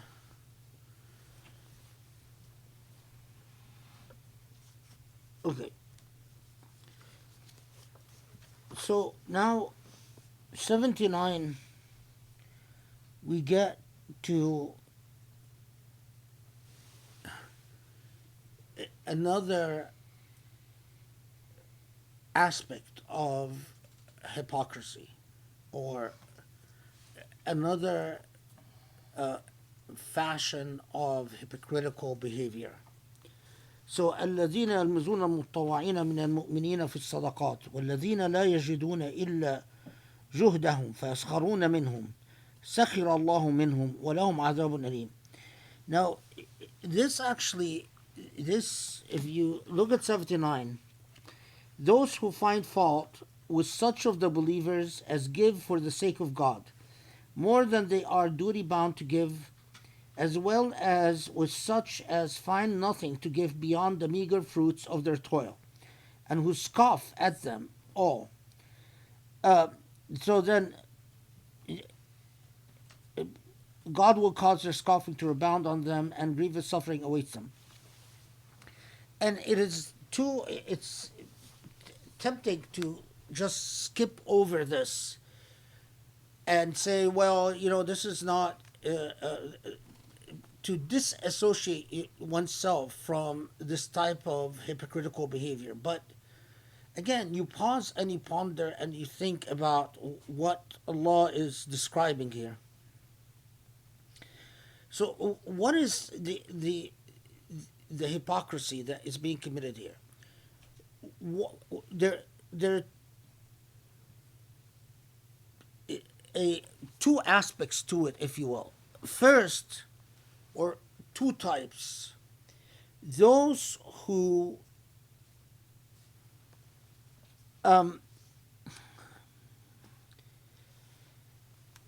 when they observe people giving generously,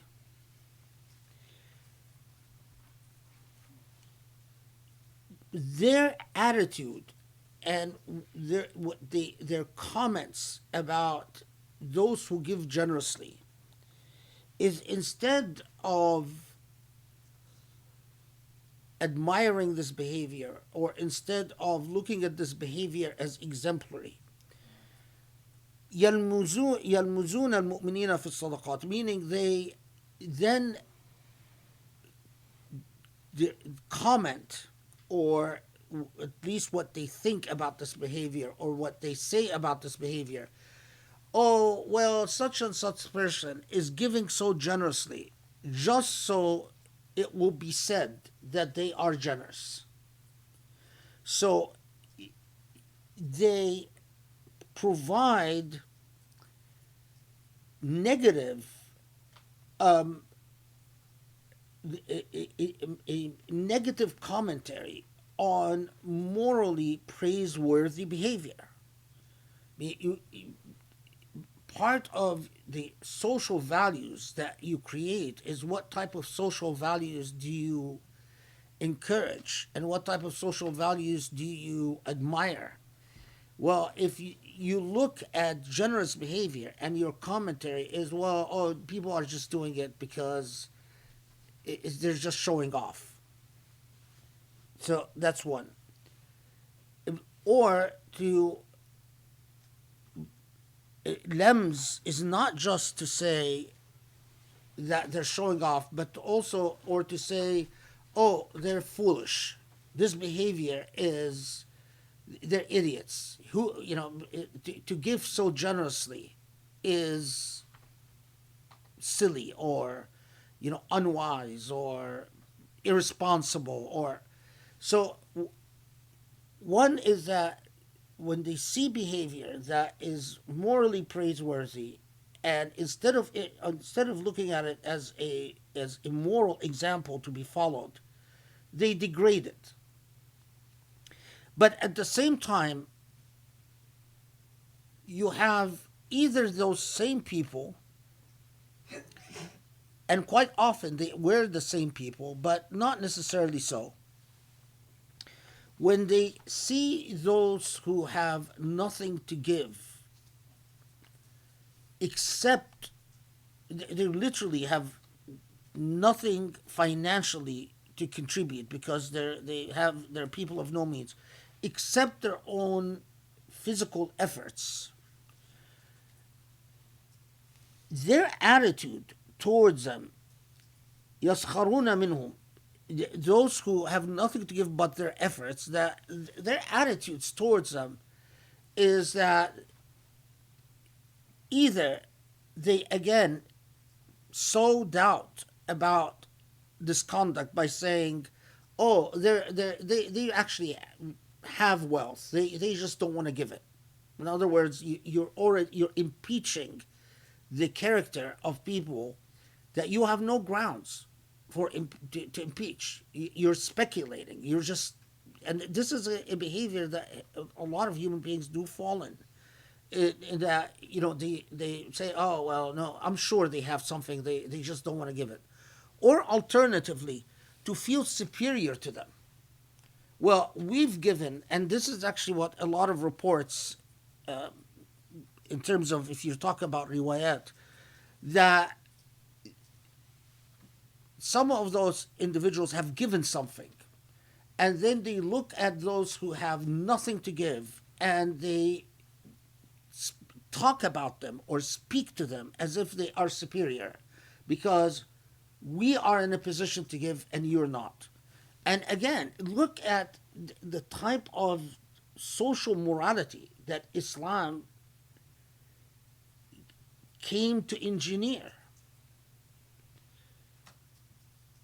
When you take the totality of this behavior and you ask yourself to what extent the type of social ailments that the Quran is describing describe something within me. That is the point of these verses, is not to identify, and that's why the Quran refuses to name the so-called those people of hypocrisy, and refuses to say here's their party, because it's a discourse of introspection. Do you engage in this type of behavior? To the extent you do, then hypocrisy has snuck in, has seeped into your soul. Okay, so then Allah comes and says, استغفر لهم أو لا تستغفر لهم إن تستغفر لهم 70 مرة فلن يغفر الله لهم ذلك بأنهم كفروا بالله ورسوله والله لا يهدي القوم الفاسقين. Now, again, the importance of this is quite profound. So, saying, Allah is telling the Prophet, whether you ask Allah to forgive them or not, even if you ask Allah to forgive them 70 times, Allah will not forgive them. Because of their kufr. And then Allah says, and Allah doesn't guide the fasiqeen, guide the inequitous. Notice here that nifaq and kufr and fisq, nifaq, hypocrisy, kufr, disbelief, and inequity and fisq, inequity, are used as parallels. Again, in the moral sense, not in the legal sense. Now, the other thing is, why 70 times? This is a figure of speech. In Arabic at the time, if you say 70 times, it means like, if you ask, it's like when we in our modern age will say, even if you ask 100 times, meaning many times. That's the equivalent of in our day and age of saying, even 100 times. So that's the number 70. There is a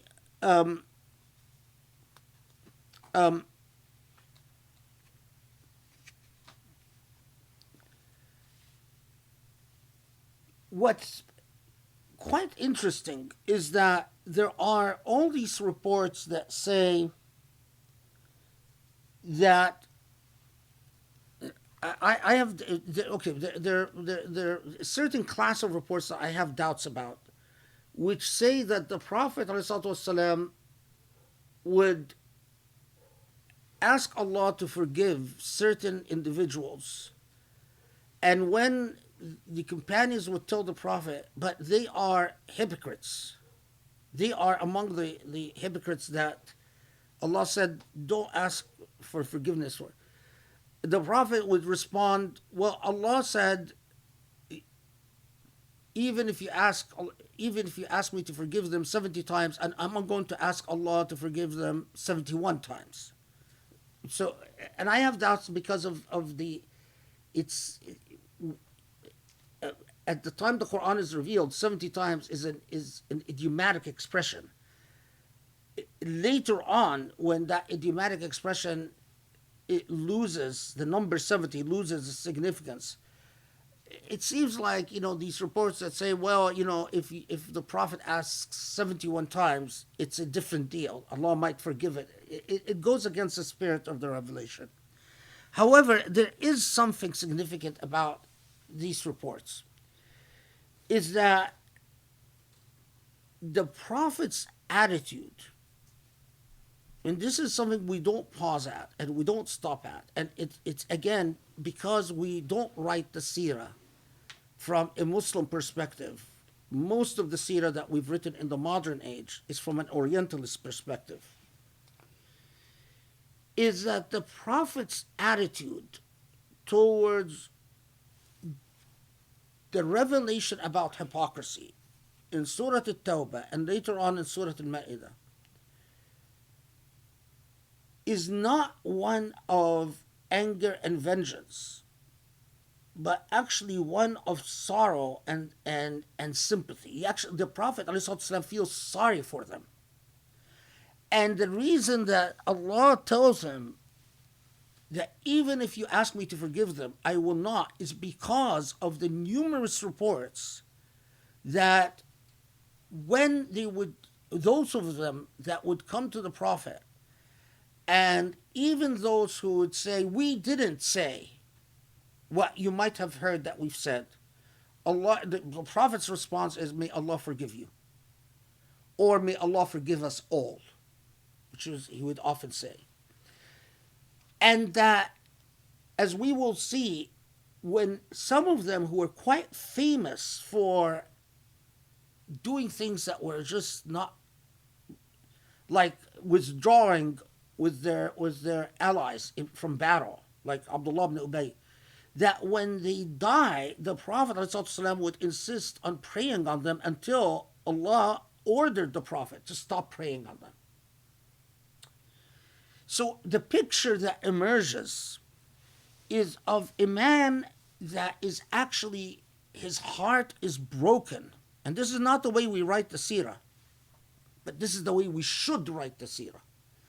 His heart is broken about those who said, we believe, but ultimately failed the test. And instead of running after them and telling them, you're hypocrites, how dare you? He actually as we saw repeatedly, that when they come to him with excuses, he doesn't say anything. And the most he says is that he sincerely prays that Allah guides them and forgive them. Which takes us back. He is a representative of the political institution, of course, of the religious institution, but as well of the political institution, and a representative of law. And as the representative of law, his attitude is not one of inquisition and persecution. It is actually quite the opposite. His attitude is so forgiving that Allah comes to him and says, you know, this is Allah's business. I know that you really want me to forgive them for their behavior, but that's not the way it's going to work. Those that I don't want to forgive, no matter how much you ask me to forgive, I'm not going to forgive. Ponder that. I mean, it just completely turns our understanding of the personality of the Prophet ﷺ, and that even Allah comes and says, you know, I know you have a soft heart. And as they would say, you are an ear, you're an udhun, you believe everything. It's not that he believes everything, but he's not eager to condemn what he knows is untrue and is a human weakness. His attitude is one of forgiveness. It's like, I know you're BSing me, but I'm not going to call you on it. I can call you on it, I can embarrass you, but I'm not going to do it. And so he lets it go. And the fact that, what is the proof that he knows it's BS is that he asks Allah to forgive them. So after they make the excuses and leave, his attitude, Allah, please forgive them, because I know they are being unjust towards themselves. And it is Allah that comes. Now, what is fascinating is that there are the numerous reports is that after this revelation, the Prophet ﷺ continues to ask Allah to forgive them. Not the reports that say 71, although they have the same genesis, but the reports in which the Prophet ﷺ says that Allah told me whether you ask me to forgive them or not, I will not forgive them. But Allah didn't prohibit me, didn't forbid me from asking Allah to forgive them. So he continues to do it. Now, of course, as some have noticed and said, well, he continues to do it in order to teach his society something about the attitude towards those who are unjust to themselves. Don't contribute to this injustice with your anger and hatred and vehemence. Don't aid the shaitan against them. Don't help shaitan against your brothers and your sisters. But other than that, I genuinely believe that this was, when you understand the personality of the Prophet ﷺ, that he was truly a man of a very tender heart, and a heart that responded with genuine sorrow when he saw people fail themselves. And it was not a part of his character to go after people, chiding them for failing themselves, but to issue the advice that he needs to issue, and then it's up to you. It's up to you whether you actually follow through or not. Okay.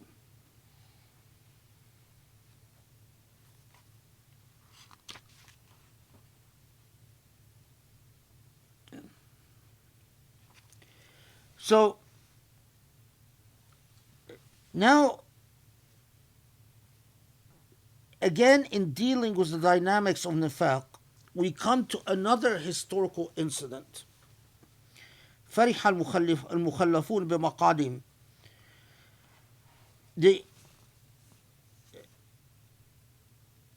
Now, this incident, however, this is now in 81. Those who were left behind rejoiced in their staying away from war. And we'll talk about that. Okay. وكرهوا أن يجاهدوا بأموالهم وأنفسهم في سبيل الله. So, and staying away from war after the departure of God's apostle, for they hated the thought of striving with their possessions and their lives in God's cause. And they even said to the others, do not go forth to war in this heat. لا تنفروا في الحر. وقالوا لا تنفروا في الحر قل نار جهنم أشد حرا ولو كانوا يفقهون فليضحكوا قليلا وليبكوا كثيرا جزاء بما كانوا يكسبون. This is 82 now. So let them laugh a little, but they will cry a lot for what they've earned. Okay. فإن رجعك الله إلى طائفة منهم فاستأذنوك للخروج فقل لن تخرجوا معي أبدا ولن تقاتلوا معي عدوا إنكم رضيتم بالقعود أول مرة فاقعدوا مع الخالفين. So, and hence, O Prophet, if they come again face to face, if you come again face to face with some of them, and they ask leave to go forth to war with you, say, never shall you go forth with me to war, nor shall you fight an enemy together with me again. Behold, you were well pleased to stay at home on the first occasion. Stay at home then with those who are obliged to remain behind. ولا تصلي على أحد منهم مات أبدا ولا تقم على قبره. And do not pray over any of them who had died. Never shall you stand by their graves, or by his grave. إنهم كفروا بالله ورسوله, for they have denied God and God's prophet, وماتوا وهم فاسقون, and they've died in inequity.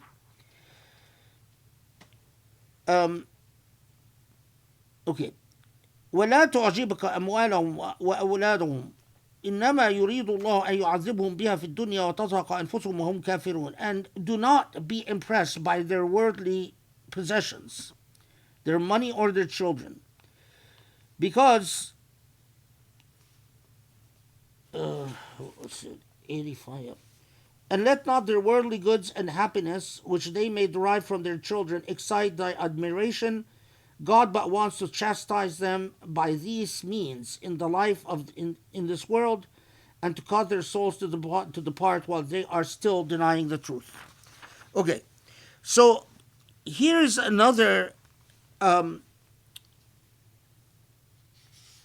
historical incident that is alluded to, or if it's a sub-incident. So who are the mukhallafun? These are the people who explicitly did not join the Prophet's army in Tabuk.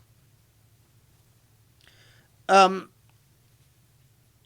there are, I mean, we'll get to some of the many reports, but some said that they were around 80 people, although you get conflicting reports about their exact number. These individuals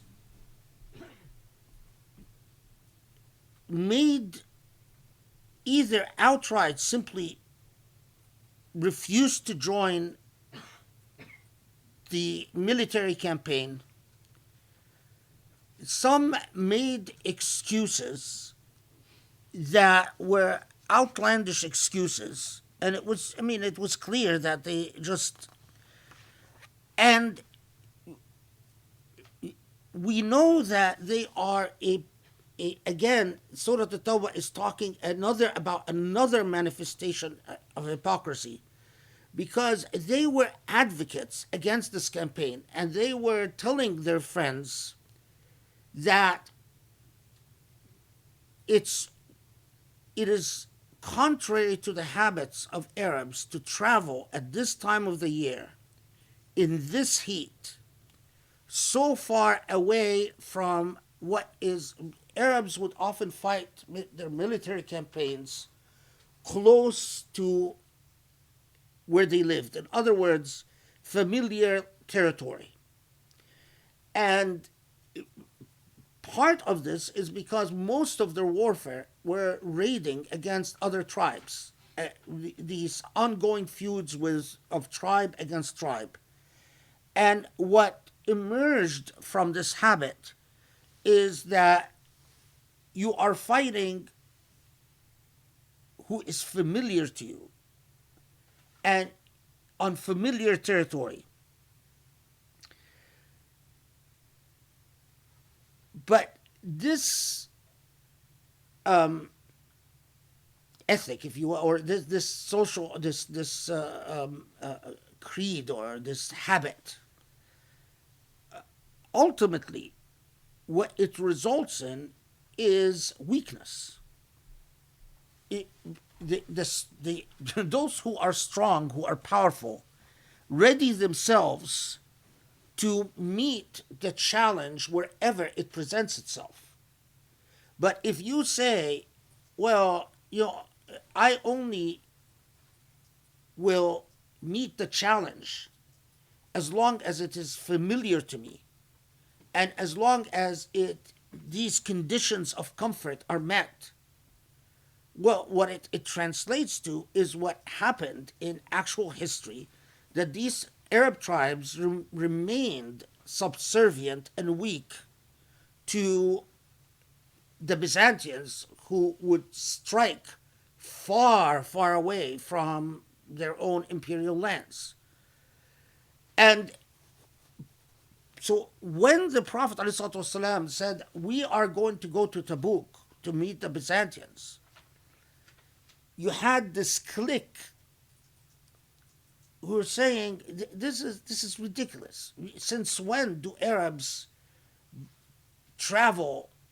It's one thing to travel well-known routes in trade, where we know where we're going to stop, we know what path we're taking, we know exactly the time of the year that we are traveling. But to go on a military campaign on territory that we don't know, not familiar to us, in this heat. And so the expression لا تنفروا في الحر, you can't go on this campaign in the heat. That's the background to it. Now, nevertheless,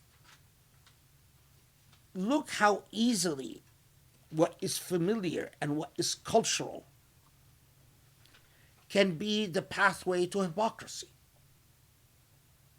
And that's part of the significance of this, is that they're invoking what could, if you don't understand what this cause is about, and what belief and trust in Allah, and what preparedness is about, it could make a lot of sense to you. Yeah, we don't do this. We don't go out in the heat and travel in the desert. And in fact, they did run out of water. I mean, that's the but those folks presented a subgroup that is critical, and that encouraged one another not to go on that campaign in the first place and remain behind.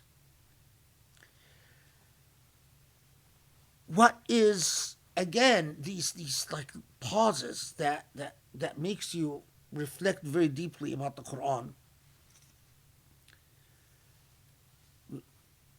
The Quran comes, now these are folks that tended to have money, and so if we know that in Tabuk the Muslim army had a very hard time finding enough horses and enough camels.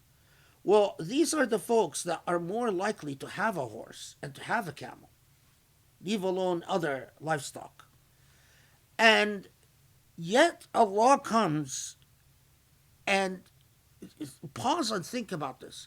Allah comes and tells the Prophet, tell them, while we are not going to imprison you, we are not going to banish you, we are not going to exile you, we are not going to kill you, but as a matter of principle, we will not accept aid from you again. You are not to join us in battle again, and we don't want your money. Clearly, if you take this as a very mechanical lesson, then I think you've lost the point. The point is to communicate social ostracism, a clear moral position. This is not about, oh, you can help us and we will thank you whenever you feel like helping us. Because that's often how we deal with the wealthy. Oh, whenever your majesty can, help, we are always be ready to receive your assistance and we will be very grateful to you. This is a very different attitude. And think, have you ever seen in a historical text, ever, a response to the wealthy by telling the wealthy, okay, thank you, but we don't want your help? Never. You won't find it. This is singularly Quranic in the historical time we are talking about.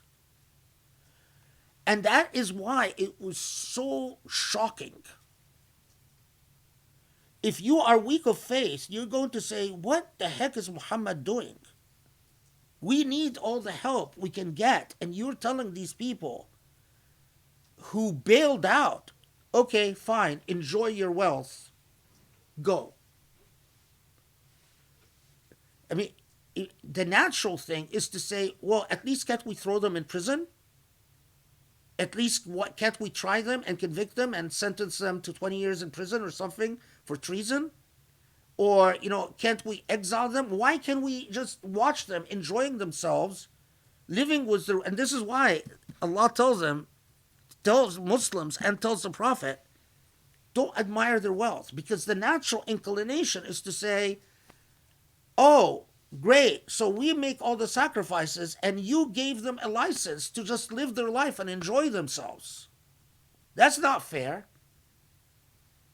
Do you see how how Allah challenges your belief and your conviction? Well, it comes and says, no, but that's precisely the point. If you truly believe that there is a hereafter and that wealth on this earth means very little, you will look at what they're enjoying and the license they receive to be selfish and to live hedonistically.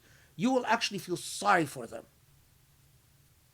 You won't be filled with rage and envy. You will actually feel sorry for them. And you will say, yeah, good luck. But we rely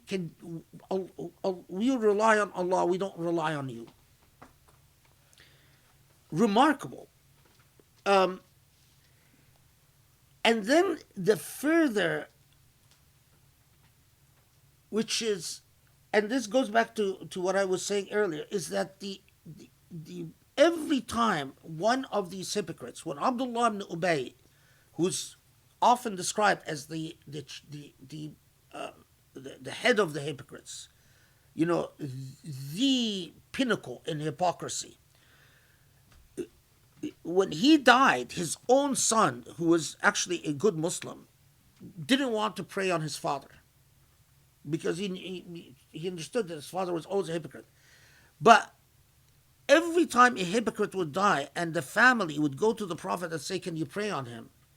And with Abdullah Ubay, that's exactly what happened. Is that when he died, his family, not his son, but other members of the family, went to the Prophet and said, can you please pray on him? Meaning on his janazah prayer. And the Prophet would accept and would go. But there is a risk in doing that. And the risk is in diluting moral values. Is that what people would think, well, just because they were not exiled or thrown into prison and so on, that this behavior it might be acceptable. So the prohibition came to the Prophet individually. You don't pray on a hypocrite. Other Muslims can, if they wish. But you, as the head of the state, you can't do it. And what strikes me as quite remarkable is that the Prophet ﷺ didn't meet this command with happiness and relish or vindictiveness, say, yeah, I was just waiting for God to tell me that. You even get reports, which I don't accept, that he still did it, which I don't believe, because if Allah told him to stop doing it, then, some commentators said, well, yeah, he did it, but it wasn't the 80 that didn't join Tabuk, it was other hypocrites. That's possible. I mean, because you can read the Quranic revelation as just applying to the 80 that didn't join the Battle of Tabuk. But I think it was broader than that. I think like that we have a whole class of, especially in the incident that we'll talk about later, was that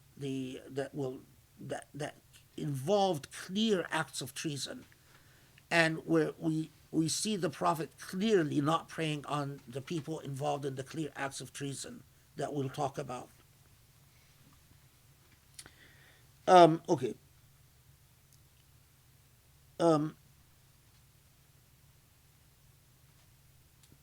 Yeah, I mean, I just several commentators noted that Allah's emphasis to the Prophet, you are not to pray on them. It was further evidence of the ongoing practice that every time the Prophet would be asked, he would oblige. Okay, so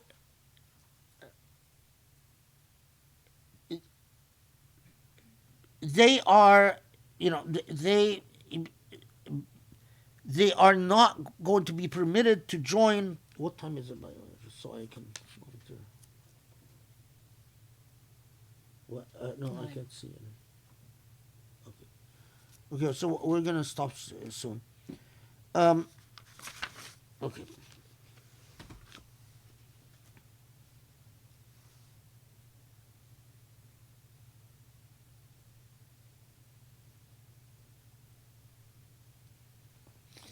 Yeah,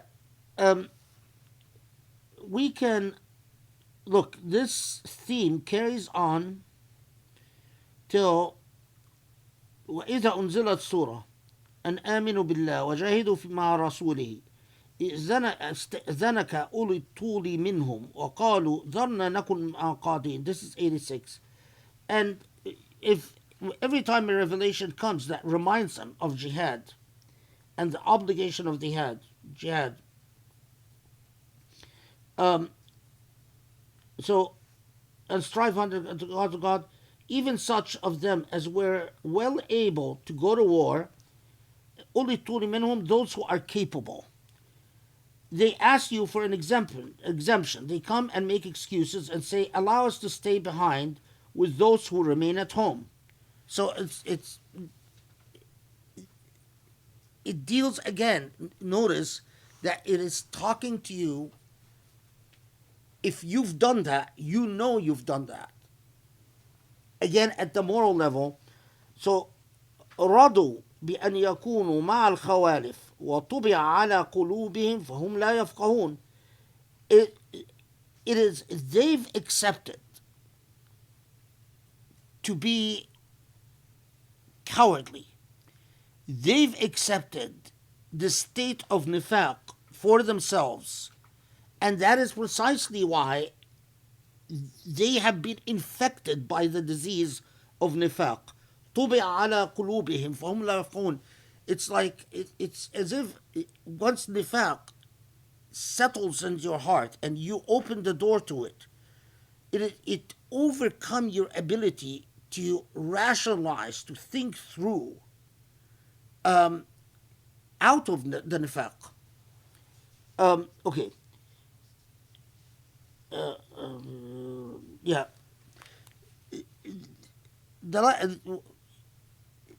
When 87 and 80 or 86 and 87, on the one hand, they could be referring to the same group, the 80 or so people that didn't join, or that made excuses not to join the military campaign in Tabuk. There are a number of narrations that say that particularly 86 and 87 refers to, or it was intended to address, a different group of people. Same results, same type of behavior, but not the 80 that actually lived in Medina and Mecca, that made excuses not to join, but rather people from the clan of Amir ibn Tufail. It's a clan, and it's a clan led, the chief of the clan is Amir ibn Tufail. And Amir ibn Tufail he lives close to Mecca, or the clan lives close to Mecca, and it was among the clans that had entered Islam in the 7th Hijri year or so. And now came a test that either you are truly with the Islamic program, if you will, or you see yourself on the margins of that Islamic program. So you make excuse. So Amr ibn Tufail goes to the Prophet ﷺ and tells the Prophet, we would love to go out in Tabuk. We would love to contribute our share of forces to the Tabuk campaign. However, we really can't, because if we do, that will leave our people vulnerable, or will leave our clan vulnerable to raids by vagabonds and the enemies of our clan. So in other words, we can't afford to send some men to the military campaign, because that will leave our women and children vulnerable. The narratives go that the Prophet ﷺ knew that this was an excuse, and knew that clans that really were serious about their commitment, they made arrangements, including moving the entire women and children population closer to safer areas in Mecca or Medina, to make sure that they are secure or safe in the absence of most of the men. But the Prophet ﷺ didn't say anything, and as usual said, may Allah forgive us all. And the clan of Amr ibn Tufail then was happy that they didn't send anyone. And there are many narrations that say 86 and 87 was intended to explicitly refer to these folks, that they were apprehensive and anxious about any talk in the Quran about jihad. And they wanted to enter Islam and be Muslims and accept Islam except for the jihad part. So they would, and Allah knew, and Allah told the Prophet that this is in fact what the group of Amr ibn Tufail is saying. Well, Islam is good, we're fine with it, but this jihad part we can do without. And that Allah's revelation in 86 and 87 is addressing this issue in particular. You can't have your Islam and pick and choose and say, well, we're committed, but not if it involves a real sacrifice in Allah's path. Okay, let's stop here. A lot more to come in Surah al-Tawbah, inshallah. But, it's... Okay, alhamdulillah rabbil alameen. Let's... Okay, Bismillah ar-Rahman ar-Rahim. Alhamdulillah, again, thank you for an incredible day 6 of Surah Tawbah. I'll share some of my chicken scratches of things that really jumped out for me from today. That this clearly is a surah about introspection and the challenges that come with victory and comfort and luxury. It's a challenge for those who have the most to lose, not those who have the least to lose. And that the Prophet, peace be upon him, would always, when people would come up to him and ask him, would say, look within, judge yourself, don't ask me.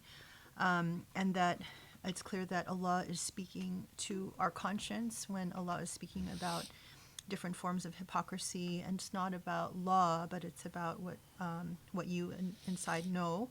And then has provided all of these examples of hypocrisy and people's attitudes that we recognize here are today, which I think was so striking when you go through these examples. And it's like, okay, we know people who are very negative when you try to do something good, or not supportive, or just like, well, maybe you shouldn't do that. Maybe you should, think about whether are you giving too much or whatever. I mean, we all know people like that. And instead of having the attitude of unrestrained goodness and giving, just all the people who, challenge that. Then the warning against the theology of selfishness. I love that term, that the theology of selfishness is really what is the theology of hypocrisy. People looking out for themselves rather than thinking about, others. And having the attitude that we must always maximize good and goodness. We can't just be worried about the people that we know and care about and not be worried about the people in other parts of the world that are suffering. And that activism obviously is important, but before that comes comprehension, and before that comes education. You have to, you can't be ignorant and jumping out in activism, because a lot of that can lead to evil, and that a lot of people who are evil invest a lot in disinformation, which we see, in our day clearly.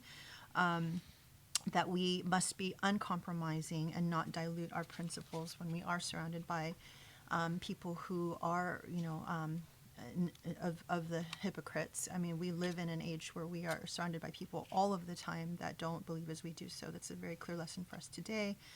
And then I thought it was so powerful, verse 74, when you were talking about how the verse said, these people tried to do something, but they didn't achieve it. And I saw even in my translation, which is the Abdul Halim translation, that this is referring, to the attempt against the Prophet's life. And that's what you were saying most people believe in. And so it's always so striking, like, when you read in a translation and there's a footnote and it says this is very clearly referring to the attempt on the Prophet's life, but there's no mention that there could be other interpretations. And it's so powerful when you say, no, this actually refers to people trying to be believers and then being tested when God gives them something, and then they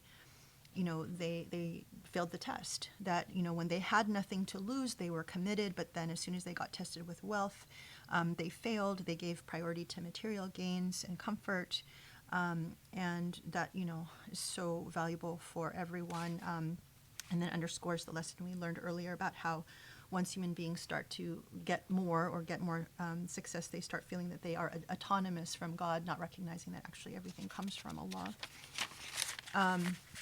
And then the goals and intentions that you might hold versus your actions.